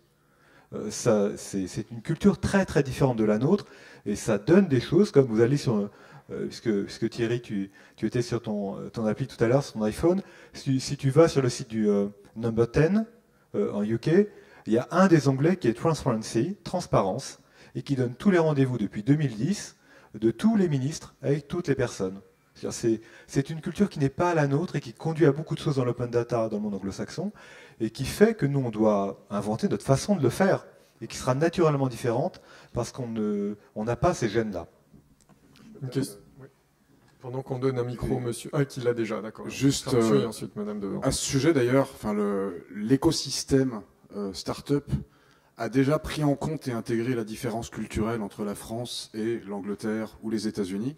Et on n'a absolument pas aujourd'hui l'attitude où on lève le poing vers le ciel en demandant justement à baisser certaines barrières culturelles, à rendre disponibles des données de criminologie ou l'ouverture des notes de frais ou des agendas en fait, des personnes politiques. Ça n'est pas des choses qui sont demandées aujourd'hui par la communauté des startups. On a déjà intégré, nous, la différence culturelle aujourd'hui. Et donc on sait très bien qu'il y a des choses qui sont demandables sur le territoire anglais qui ne sont pas sur le territoire français. Très bien. Monsieur. En fait, ma question était un peu à l'interface entre les différents thèmes qui ont été évoqués juste à cet instant. C'était une question pour Monsieur Chignard. En fait, je voulais lui poser la question sur un modèle économique de l'open data et savoir si, dans une évaluation de ce modèle économique, il n'y aurait pas à l'interface entre le service public, on en a parlé, la transparence, on en a aussi parlé, et l'éthique, un élément commun. Je vous donne un exemple, quand on achète un billet à la SNCF ou à la RATP, est-ce qu'il n'y a pas un élément ou une part du coût de ce billet qui revient à l'open data et qui donne une obligation à ce service public de donner les informations qui correspondent à l'utilisation de ce billet? Ça, c'est un point. Pourquoi? Parce que derrière, vous avez 2 autres exemples. Là, on parle de services publics, mais on pourrait parler d'entreprises privées, les entreprises du médicament, par exemple. Quand vous achetez un médicament, est-ce que vous n'avez pas droit à l'information sur l'efficacité de ce médicament à travers les données de transparence ou les données de la Caisse nationale d'assurance maladie? Pourquoi? Parce que ce médicament, même si c'est un produit d'une entreprise privée, est un produit qui est remboursé. Donc, est-ce qu'il n'y a pas dans ce modèle économique une part d'obligation, c'est un élément technique entre l'éthique et la transparence aussi, qui donnerait l'obligation de la délivrance de cette information aux personnes qui perçoivent financièrement des éléments qui leur donneraient l'obligation derrière de donner des informations et de créer des structures pour cela. Je suis bien d'accord qu'il y a des structures qui se créent pour faire du business autour de l'immobilier, mais mademoiselle, par exemple, aujourd'hui, les notaires ont à leur disposition une base de données qui est extrêmement large. Quand on achète un appartement, on paye des honoraires aux notaires. Normalement, on devrait pouvoir avoir accès, comme aux États-Unis sur Zillow, à des informations qui sont normalement tout à fait transparentes.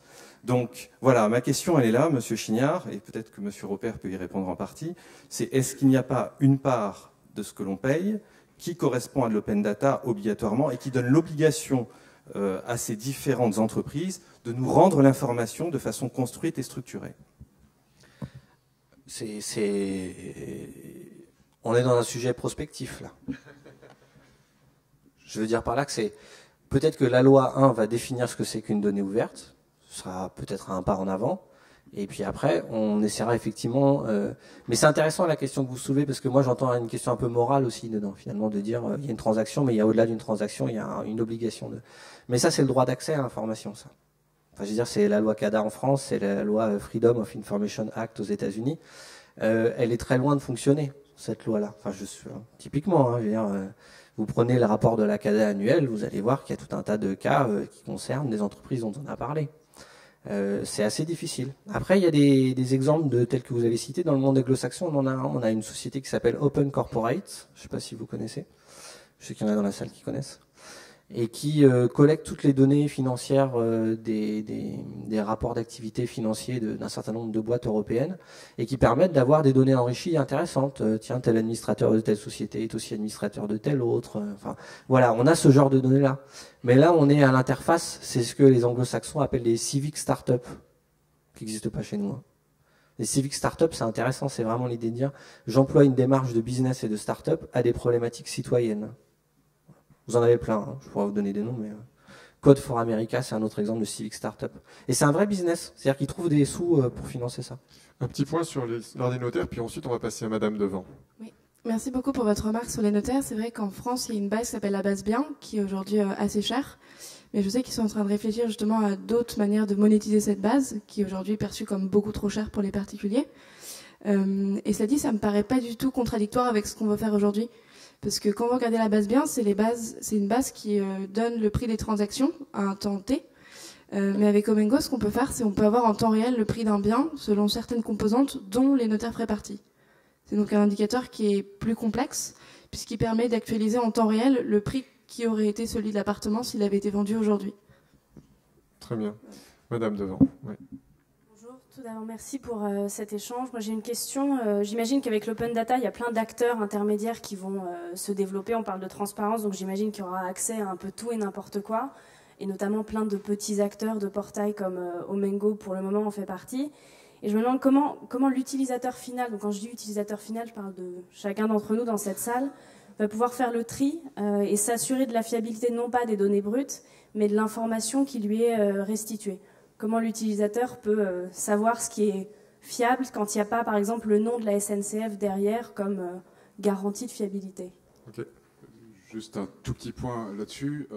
En fait, ce qui encadre aujourd'hui beaucoup l'exposition et la redistribution des sources, en particulier donc des données publiques, c'est un certain nombre de systèmes de licences. Vous connaissez peut-être Creative Commons, qui est la plus répandue aujourd'hui sur le web, qui en fait est un système de licence qui permet au producteur de dire si la donnée a le droit d'être redistribuée avec attribution, redistribuée à but non commercial.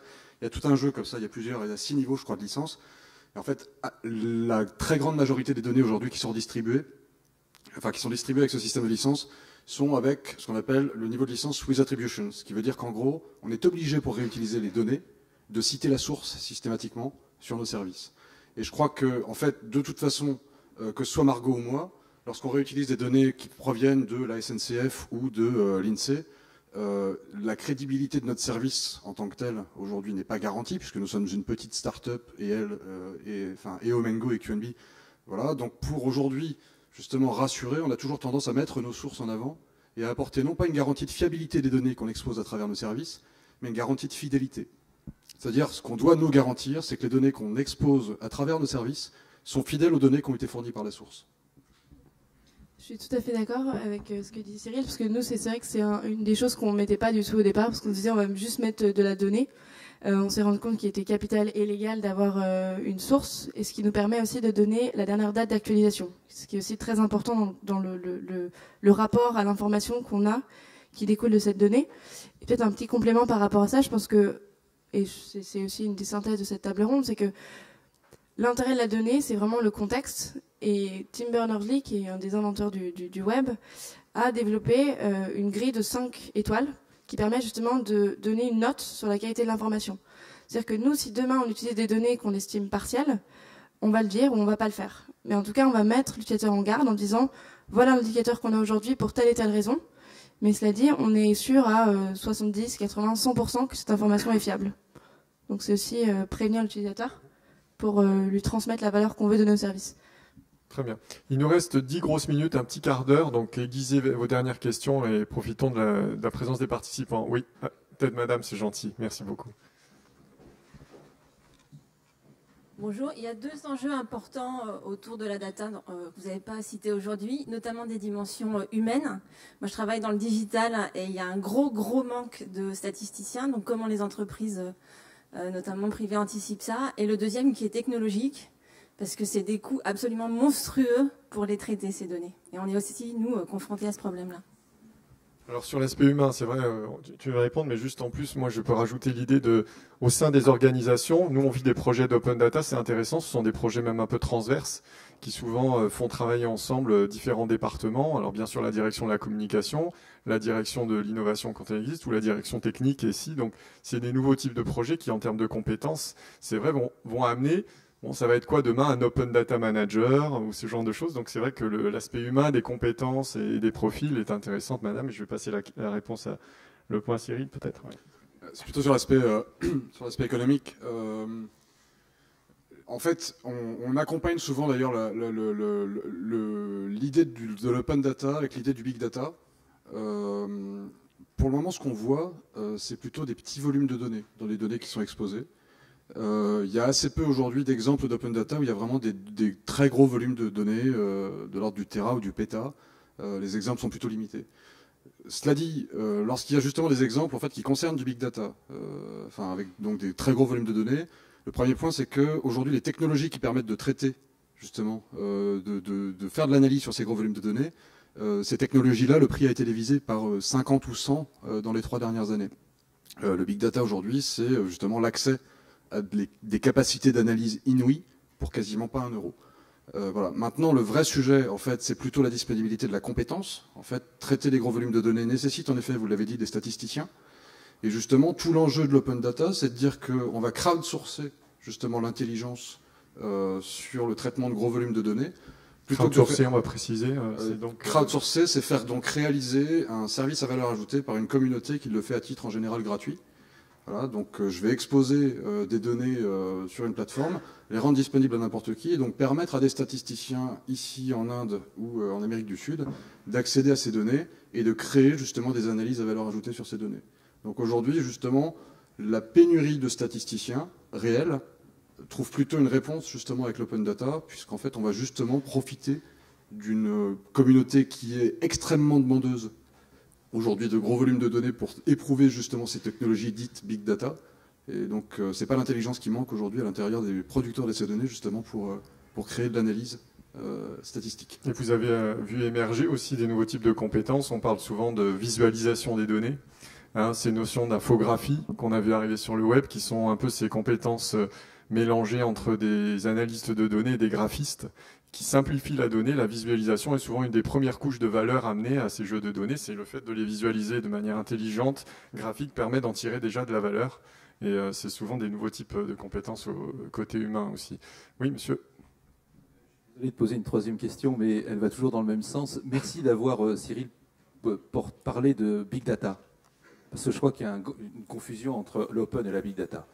Et Simon a parlé tout à l'heure des civic startups. Et ma question, c'est de me demander si les gens qui vont le mieux stimuler cette donnée, comme on le disait tout à l'heure, n'est pas forcément le marché qui va faire de la big data avec des données même de service public, mais les médias, avec notamment le concept de data journalism. Monsieur parlait des médicaments tout à l'heure et de l'intérêt de dire on paye ces médicaments, il est normal de savoir un certain nombre de données, après tout, ça fait partie d'un deal moral, etc. Moi, je suis fasciné par ce qu'ont fait des Américains qui s'appellent ProPublica, je ne sais pas si vous avez vu, qui est un des plus gros succès américains de l'année dernière, en ce qu'on appelle data journalism. Je lis cette expérience parce qu'on parlait de médicaments. Moi, elle m'a vraiment interpellé en me montrant que les données publiques, si elles sont utilisées à des fins privées, c'est du big data, mais que si les données publiques, comme le fait la SNCF, sont utilisées pour aider les gens et sont données gratuitement, c'est de l'open data. Et voilà un exemple que je trouve intéressant sur ces civic startups. C'est une fondation ProPublica, c'est les journalistes à New York. c'est que l'administration Obama a demandé à tous les laboratoires pharmaceutiques de publier une base de données annuelle dans laquelle ils demandent combien les laboratoires ont donné d'argent à chaque médecin. Je crois qu'il y a 17 000 médecins sur le territoire américain. Et donc, chaque année, chaque labo s'exécute et donne les résultats. Bien évidemment, comme le disait tout à l'heure Cyril, c'est une donnée où on ne peut rien faire. Parce que personne ne s'amuse à éplucher les comptes, etc. Et les journalistes de ProPublica, ils ont pris ces données, ils en ont fait une application sur iPhone qu'ils appellent Dollars for Docs. Je vous envisage à y aller, c'est gratuit. Et si vous mettez le nom, le prénom et la localisation de votre médecin, instantanément et gratuitement, il vous donne l'argent qu'a touché ce médecin, de quel labo, et quels sont les médicaments qui sont commercialisés par le labo. Cette application a été téléchargée en 3 mois, 3 millions d'exemplaires. Et ça, pour moi, c'est de l'open data. Maintenant, le marché de big data dont parle Cyril est très utile, et je pense qu'il y a un marché énorme. Mais c'est pas de l'open data pour moi. Personnellement, je pense que tous les gens qui sont ici sont face à une confusion du genre qui est extrêmement importante, c'est de dire on peut se servir de services publics pour apporter des services à valeur ajoutée qu'on est prêt à payer ou qui vont permettre de valoriser les choses. Et je trouve que c'est très utile, et je pense que Omco ou QNB ont probablement un avenir, et je souhaite très positif. Mais peut-on parler d'open data? C'est ma question depuis le début, parce que fondamentalement, je pense que les citoyens vont être de plus en plus, j'allais dire, attachés à certaines données, et à savoir de ce qui est du business, ou ce qui est de la mission publique telle que l'a définit Simon au démarrage. Voilà ma question. Est-ce que les médias ne sont pas l'avenir de la stimulation de l'open data? Alors, non. Non, malheureusement. Ça rejoint la question précédente, en fait, qui est celle de la compétence nécessaire. La culture des données dans les médias français, elle est quand même relativement faible. Enfin, dans les écoles de journalisme, on vous apprend à maîtriser Word, pas à maîtriser Excel. Pour faire très simple. Honnêtement, je ne sais pas être mauvais que de le dire, c'est vrai, c'est la réalité. Moi, je fais beaucoup de formations, je donne beaucoup de formations d'appropriation des données. Ben, je vous assure que très souvent, on commence déjà par dire, vous connaissez tous la différence entre une moyenne et une médiane, j'imagine. La différence entre une corrélation et une causalité, c'est pas certain. J'ai vérifié, hein, c'est en classe de 5e qu'on apprend ça. Mais globalement, vous voyez que, non mais, on est devant un matériau qu'il faut savoir traiter. Et c'est de la même manière qu'il y a la semaine de la presse à l'école, on pourra avoir la semaine de la donnée à l'école. Enfin, si on rentre dans ce truc-là, on va faire que des semaines à thème. Mais globalement, oui, il y a un vrai enjeu autour de ça. Et vous voyez comment se porte la presse aujourd'hui. Globalement, la presse, les médias, et la presse plus particulièrement, parce que c'est leur rôle, a priori. Le Guardian, le New York Times ont des labos internes qui font ça.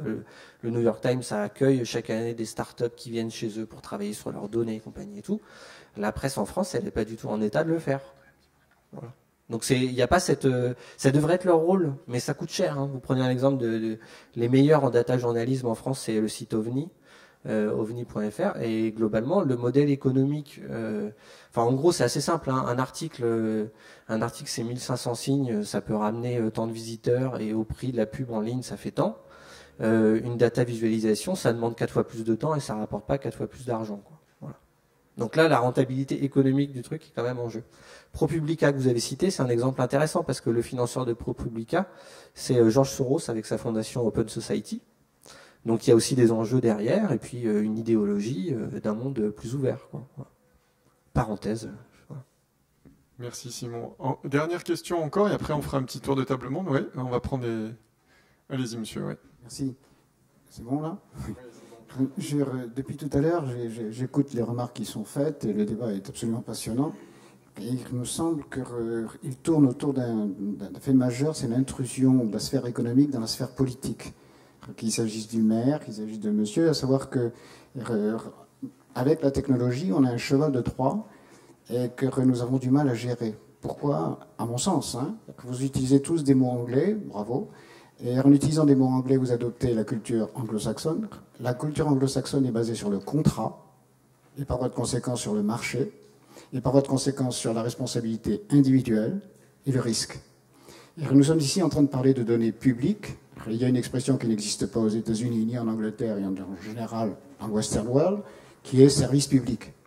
Et tout à l'heure, on est en train de parler du public, au sens français du terme, avec des mots anglais, Ce qui fait qu'on parle d'open data et d'injonction sur quelque chose qui est français, alors que les Anglais n'y comprennent rien et que les Anglais sont surtout opposés à tout ça. Et alors, depuis tout à l'heure, je me dis, il y a une confusion, et je vous interpelle, mais je suis provocateur parce que ça m'effraie. Et ça m'effraie parce que j'ai l'impression que l'open data, comme la technologie, qui a des qualités évidemment formidables, c'est irréversible, on est tous d'accord, hein, mais il me semble qu'en France, nous sommes de plus en plus naïfs, et en Europe d'une façon générale. C'est-à-dire qu'on prend la culture anglo-saxonne, la technologie, qui s'appuie sur un marché, sur un contrat, sur une initiative individuelle, on va dire individualiste pour la faire courte, et qu'on essaie d'appliquer ça se trouve dans la transparence, dans la corporate social responsibility, qui est un non-sens pour un Français, parce que la responsabilité est définie par la loi, et que M. Gignard dit très justement que c'est volontariste. Comment peut-on être volontariste dans un pays où c'est la loi qui détermine? Alors il se trouve qu'on est avec des open data qui parlent de données publiques, et personnellement, étant français, je me dis, les données publiques, a priori, ça ne veut pas dire service public. Et je me dis que lorsque M. Repère dit que la SNCF ne va pas disclose, excusez-moi, telle ou telle information, qui est bouclée par la CNAL, par la CNIL, etc., je dis, il a raison, sauf que si la SNCF et la CNAL, ou la CNIL, ou je ne sais qui, considèrent que ça, c'est à peu près neutre, vous allez le sortir, ce qui est normal, il n'y a pas de reproche. Simplement ensuite, l'interprétation qui en est faite par le marché économique transforme et pervertit la vie politique. Et la question, et après j'ai terminé, la question est la suivante. Je suis personnellement effrayé parce que j'ai l'impression qu'on est dans George Orwell, petit à petit, gentiment, tranquillement, et que sous prétexte de technologie, et encore une fois je suis un fanat de la technologie, mais sous prétexte de technologie, est-ce qu'on n'a pas un cheval de Troie supplémentaire dans l'intrusion d'économique sur le politique et que nous abandonnons de façon un peu naïve et un peu rapidement toutes nos marques et tous nos repères? J'espère que c'est pas la conclusion, mais merci monsieur, là, vous nous avez challengé sur la fin, là. Juste moi une petite touche et puis je vais laisser aux participants, mais en tout cas, du point de vue de nous, c'est de remettre ça en perspective. Encore l'innovation ouverte, donc encore un anglicisme open innovation, c'est de penser quand même que ce soit une entité, une ville, une administration, un service public ou une entreprise. En tout cas, ce que couvre l'idée d'open data, c'est d'avoir une démarche associée à comment gérer l'innovation différemment. Voilà. Et donc, ça rajoute encore une couche, je pense, à l'oignon que vous avez décrit. Je ne sais pas si c'est la meilleure description du fruit, enfin, ou de ce que vous avez décrit, mais c'est quand même souvent associé à se dire, est-ce qu'on fait de l'innovation, nous-mêmes, service public, entité, entreprise, et est-ce qu'une démarche ouverte au travers d'un projet dit d'open data, n'est pas un nouveau type de démarche, là encore, sur des moments contraints en termes de ressources et de manière de s'ouvrir à des partenariats. Alors, est-ce qu'il y a des contrats? Bien sûr, il y a des contrats, mais d'innover différemment et de ne pas oublier que l'innovation, c'est souvent au cœur de ce type de projet aussi. Que cette longue mais très intéressante question nous inspire, écoutez, alors qu'on approche de la conclusion du débat? J'ai eu l'impression tout d'un coup que l'open data est un monde vachement plus hostile que celui dans lequel j'évolue un peu chaque jour. Non, en fait, regardons concrètement. Je cherche pas du tout à... Les benchmarks sont pas toujours bons, les comparaisons sont pas toujours bonnes, mais regardons globalement l'effet de l'Angleterre, qui a ouvert son open data un an et demi avant le marché français. Avant l'open data français. 200 applications à peu près créées en un an. 201 quand on les avait recensées, pour être précis un moment. Avec globalement deux grands domaines.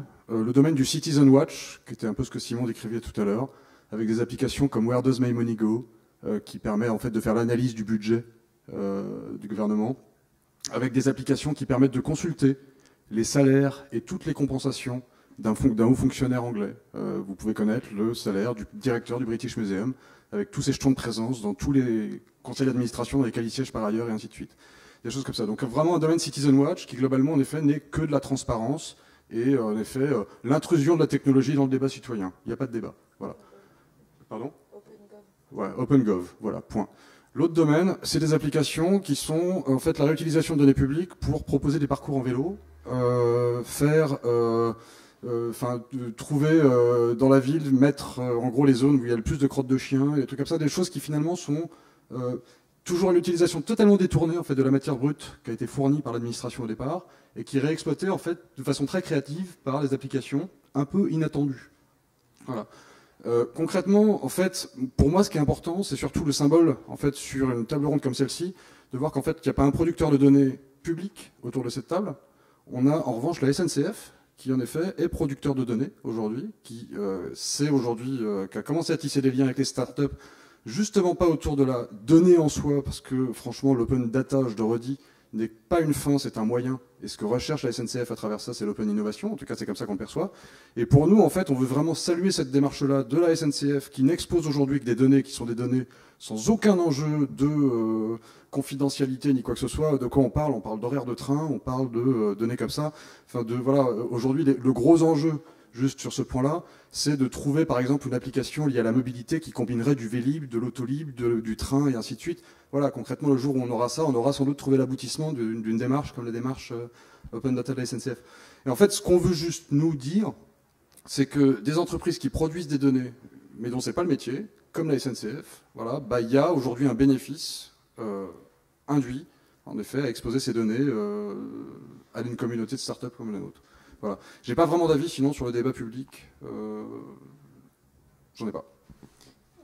Je vais passer la réponse à Simon et en train. Je pense que c'est aussi un vrai sujet de changement, d'état d'esprit différent, de manière différente de travailler dans les organisations en général, qu'elles soient administration. Et j'aurais rebondir sur le point de l'humain que Madame a soulevé, parce que je pense que ça porte beaucoup ça à la fin de la fin. C'est des manières différentes de travailler ensemble, internes, externes. Et je pense que ce type de projet et de démarche, c'est ça que ça génère aussi en valeur. Oui, la question que vous posez, enfin moi je l'entends, peut-être je me trompe, mais je l'entends comme étant finalement l'open data, ça pose la question du rapport entre l'État et le marché. Et à la fois j'y souscris totalement au fait que ça pose cette question-là du rapport entre l'État et le marché, c'est évident. Et à la fois je pense qu'on a oublié un troisième acteur, mais c'est peut-être parce qu'autour de la table on était plutôt open data des entreprises. La notion de bien commun, la notion de société civile, elle est aussi extrêmement présente dans cette idée d'open data. Je vous donne juste un exemple, et pour le coup, je ne vais pas aller le chercher en Angleterre. Voilà. Même si c'est un nom anglais, je suis désolé. Ah, enfin. Voilà. Vous avez un groupe en France, un groupe d'individus, hein, c'est pas une entreprise, qui est en train de monter un projet qui s'appelle Open Food Facts. C'est eux qui l'ont choisi, hein, le titre, hein, je sais pas rien. Et qui est en fait une base de données collaborative de tous les ingrédients des produits de grande consommation. Donc vous pouvez aller sur le site Open Food Fact et voir par exemple de dire moi je veux tous les produits qui contiennent un colorant E412. Donc vous tapez E412, vous allez voir tous les produits tels qu'ils sont vendus. Et vous voyez que là on n'est ni dans le marché, on n'est ni dans la puissance publique, mais on est vers des tiers. Et l'open data c'est aussi le lieu où justement il y a des tiers qui commencent à intervenir dans ce débat-là. Dans le hackathon dont a parlé Patrick Roper tout à l'heure, il n'y avait pas que des entreprises, hein, moi je me souviens y être passé, il y avait pas mal d'individus. Voilà, c'est pas simplement qu'une histoire de business, c'est pas que l'État et le marché, c'est l'État, le marché et la société civile autour. Alors après, est-ce que c'est un projet politique libéral? Sans aucun doute. C'est pas très étonnant d'ailleurs qu'en Angleterre, ça a été initié par le Parti travailliste, et quand ils ont perdu les élections, ça a été repris avec autant d'entrain par les conservateurs.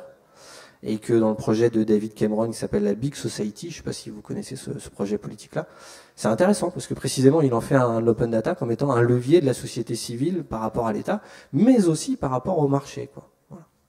Je suis désolé, hein, on repart un peu plus haut. Mais... Très bien. Est-ce qu'il y a une dernière question avant qu'on passe à un petit tour de table de conclusion? Non? C'est bien. Une fois, deux fois, comme dit Patrick, allez, adjuger, et on va repasser la parole une dernière fois à Margot qui va faire un petit mot de conclusion. Merci beaucoup pour toutes vos questions. C'est vrai que le débat était très riche. Merci parce que c'est vrai que quand on travaille plein temps sur un projet, on ne se rend pas forcément compte de l'effet que ça fait de l'extérieur. Donc c'est toujours assez rafraîchissant d'avoir ces retours. Je vais finir par une invitation puisque avec la société de Cyril, on organise un événement qui s'appelle le Data Apéro qui réunit de manière informelle les acteurs de la data auquel nous vous convions le 5 novembre. Dans un endroit qui nous est cher, qui est le Camping, qui est un accélérateur de start-up, qui est dans le Palais de la Bourse. Donc les invitations seront lancées officiellement demain, mais nous vous y attendons nombreux avec autant de questions. Ce sera la mairie de Paris qui sera là pour parler de son ouverture des données. Et il y aura aussi des réutilisateurs, ce qui sera justement une occasion assez intéressante de mettre justement en relief tous les éléments qu'on a mentionnés aujourd'hui. Merci. Merci Margot. Cyril. En guise de conclusion, je veux juste... reprendre. Moi, j'aimerais bien qu'il y ait d'autres entreprises comme la SNCF qui justement s'engagent un petit peu dans une démarche similaire. Et je veux juste redire, voilà, qu'on a pas mal d'admiration pour la façon dont la SNCF a lancé sa démarche Open Data, parce que c'est bien amené, c'est assez efficace, on s'y retrouve. Voilà, donc on espère que ça fera des émules, c'est la seule chose qu'on a à dire. Voilà, il y a aujourd'hui une grande banque qui s'est lancée dans une démarche Open Data avec une démarche un petit peu différente, puisqu'ils payent en fait des développeurs pour qu'ils réutilisent les données qu'ils ont commencé à exposer. Ça nous semble ça plutôt des contre-messages, en fait, justement quand une entreprise se lance dans une démarche Open Data. Donc si vous devez vous inspirer en effet d'une entreprise pour lancer une démarche d'Open Data d'entreprise, regardez surtout la SNCF qui fait des choses très bien. Bon, ça va laisser une sacrée pression sur la conclusion de Patrick, mais il y a encore Simon d'ici là, donc ça va laisser quelques secondes à Patrick pour mettre une couche au-dessus de ce que vient de dire Cyril. Merci beaucoup. Non, je sais pas s'il y a des conclusions. Je sais que ce qui m'avait beaucoup frappé quand on a préparé ce débat, c'est quand on a reçu les questions qui avaient été préparées avant, pas toutes, je vous rassure, mais en tout cas les questions des étudiants. C'est que c'était vraiment très orienté autour des risques, et je pense que dans la salle, il y en a un certain nombre d'entre vous aussi qui voient ça comme des risques. J'ai commencé par citer Jospin, et je finirai par citer Jean-Paul II. Comme ça, quelles que soient vos croyances, il y en aura pour tout le monde, à peu près. Et Jean-Paul II disait « N'ayez pas peur », et je pense que c'est aussi un message. Voilà. Ouais, super. Merci Simon. On va garder les applaudissements pour la fin, mais pas mal, oui. Allez Patrick, ouais. Ouais, je vais remercier Cyril d'abord. Moi, je voudrais dire peut-être deux choses. D'abord, je l'ai glissé tout à l'heure, mais on n'a pas eu l'occasion d'en parler. C'est aussi pour nous, pour un grand groupe comme le nôtre, qui a évidemment une part d'agilité et une part de lourdeur liée à sa taille, c'est un énorme levier de transformation. C'est-à-dire que ça nous aide à changer en profondeur. Et c'est pour nous quelque chose qui a une valeur immense que vous ne pouvez imaginer. Donc quand se dit et on fait de la co-construction de data, ça nous amène à revoir plein de process. Et comprenez que l'enjeu de l'innovation est un enjeu évidemment commercial, concurrentiel, mais derrière tout ça, il y a aussi un très fort enjeu de transformation, d'adaptation qui est porté par le digital de façon très générique et qui nous conduit à réinventer notre façon de faire notre métier, et qui est porté notamment dans le digital, aussi par l'open data. Et c'est ça qui est une des sources, une des motivations très fortes de ce qu'on engage. Et je vais faire comme Margot, faire une invitation, parce que on a parlé tout à l'heure de l'écosystème autour de nous. Cet écosystème est important, et donc nous cherchons, nous, à appuyer, ou à participer, ou à aider. Et donc il y a, dans le domaine de l'open data, il y a un week-end qui est organisé par les gens de Be My App, qui aura lieu les 9, 10 et 11 novembre prochains à Marseille. Ce sont des week-ends qui sont des week-ends de développeurs que l'on va héberger, nous, à Marseille, pour, en l'occurrence là, développer des applications dans le monde du tourisme. Donc tous ceux qui sont intéressés, ou tous ceux qui connaissent des gens qui peuvent être intéressés, go to Marseille, début novembre. Voilà. En tout cas, merci à vous. Merci Patrick. Et moi, je vais juste terminer en vous disant que Bluenov a coécrit un livre blanc. D'ailleurs, il y a SNCF avec nous, La Poste, Suez Environnement et le groupe Poult. Donc, il est gratuit, ce livre blanc. Il traite exactement du sujet d'aujourd'hui sur l'open data et les enjeux pour les entreprises. Il est à télécharger gratuitement sur Bluenov, le site de Bluenov, ou contactez-nous sur contact@bluenov.com pour l'avoir. J'ai eu grand plaisir à préparer en amont cette table ronde avec les participants, que je remercie une fois de plus. Merci à vous pour les échanges, et à très bientôt peut-être. Au revoir, merci beaucoup.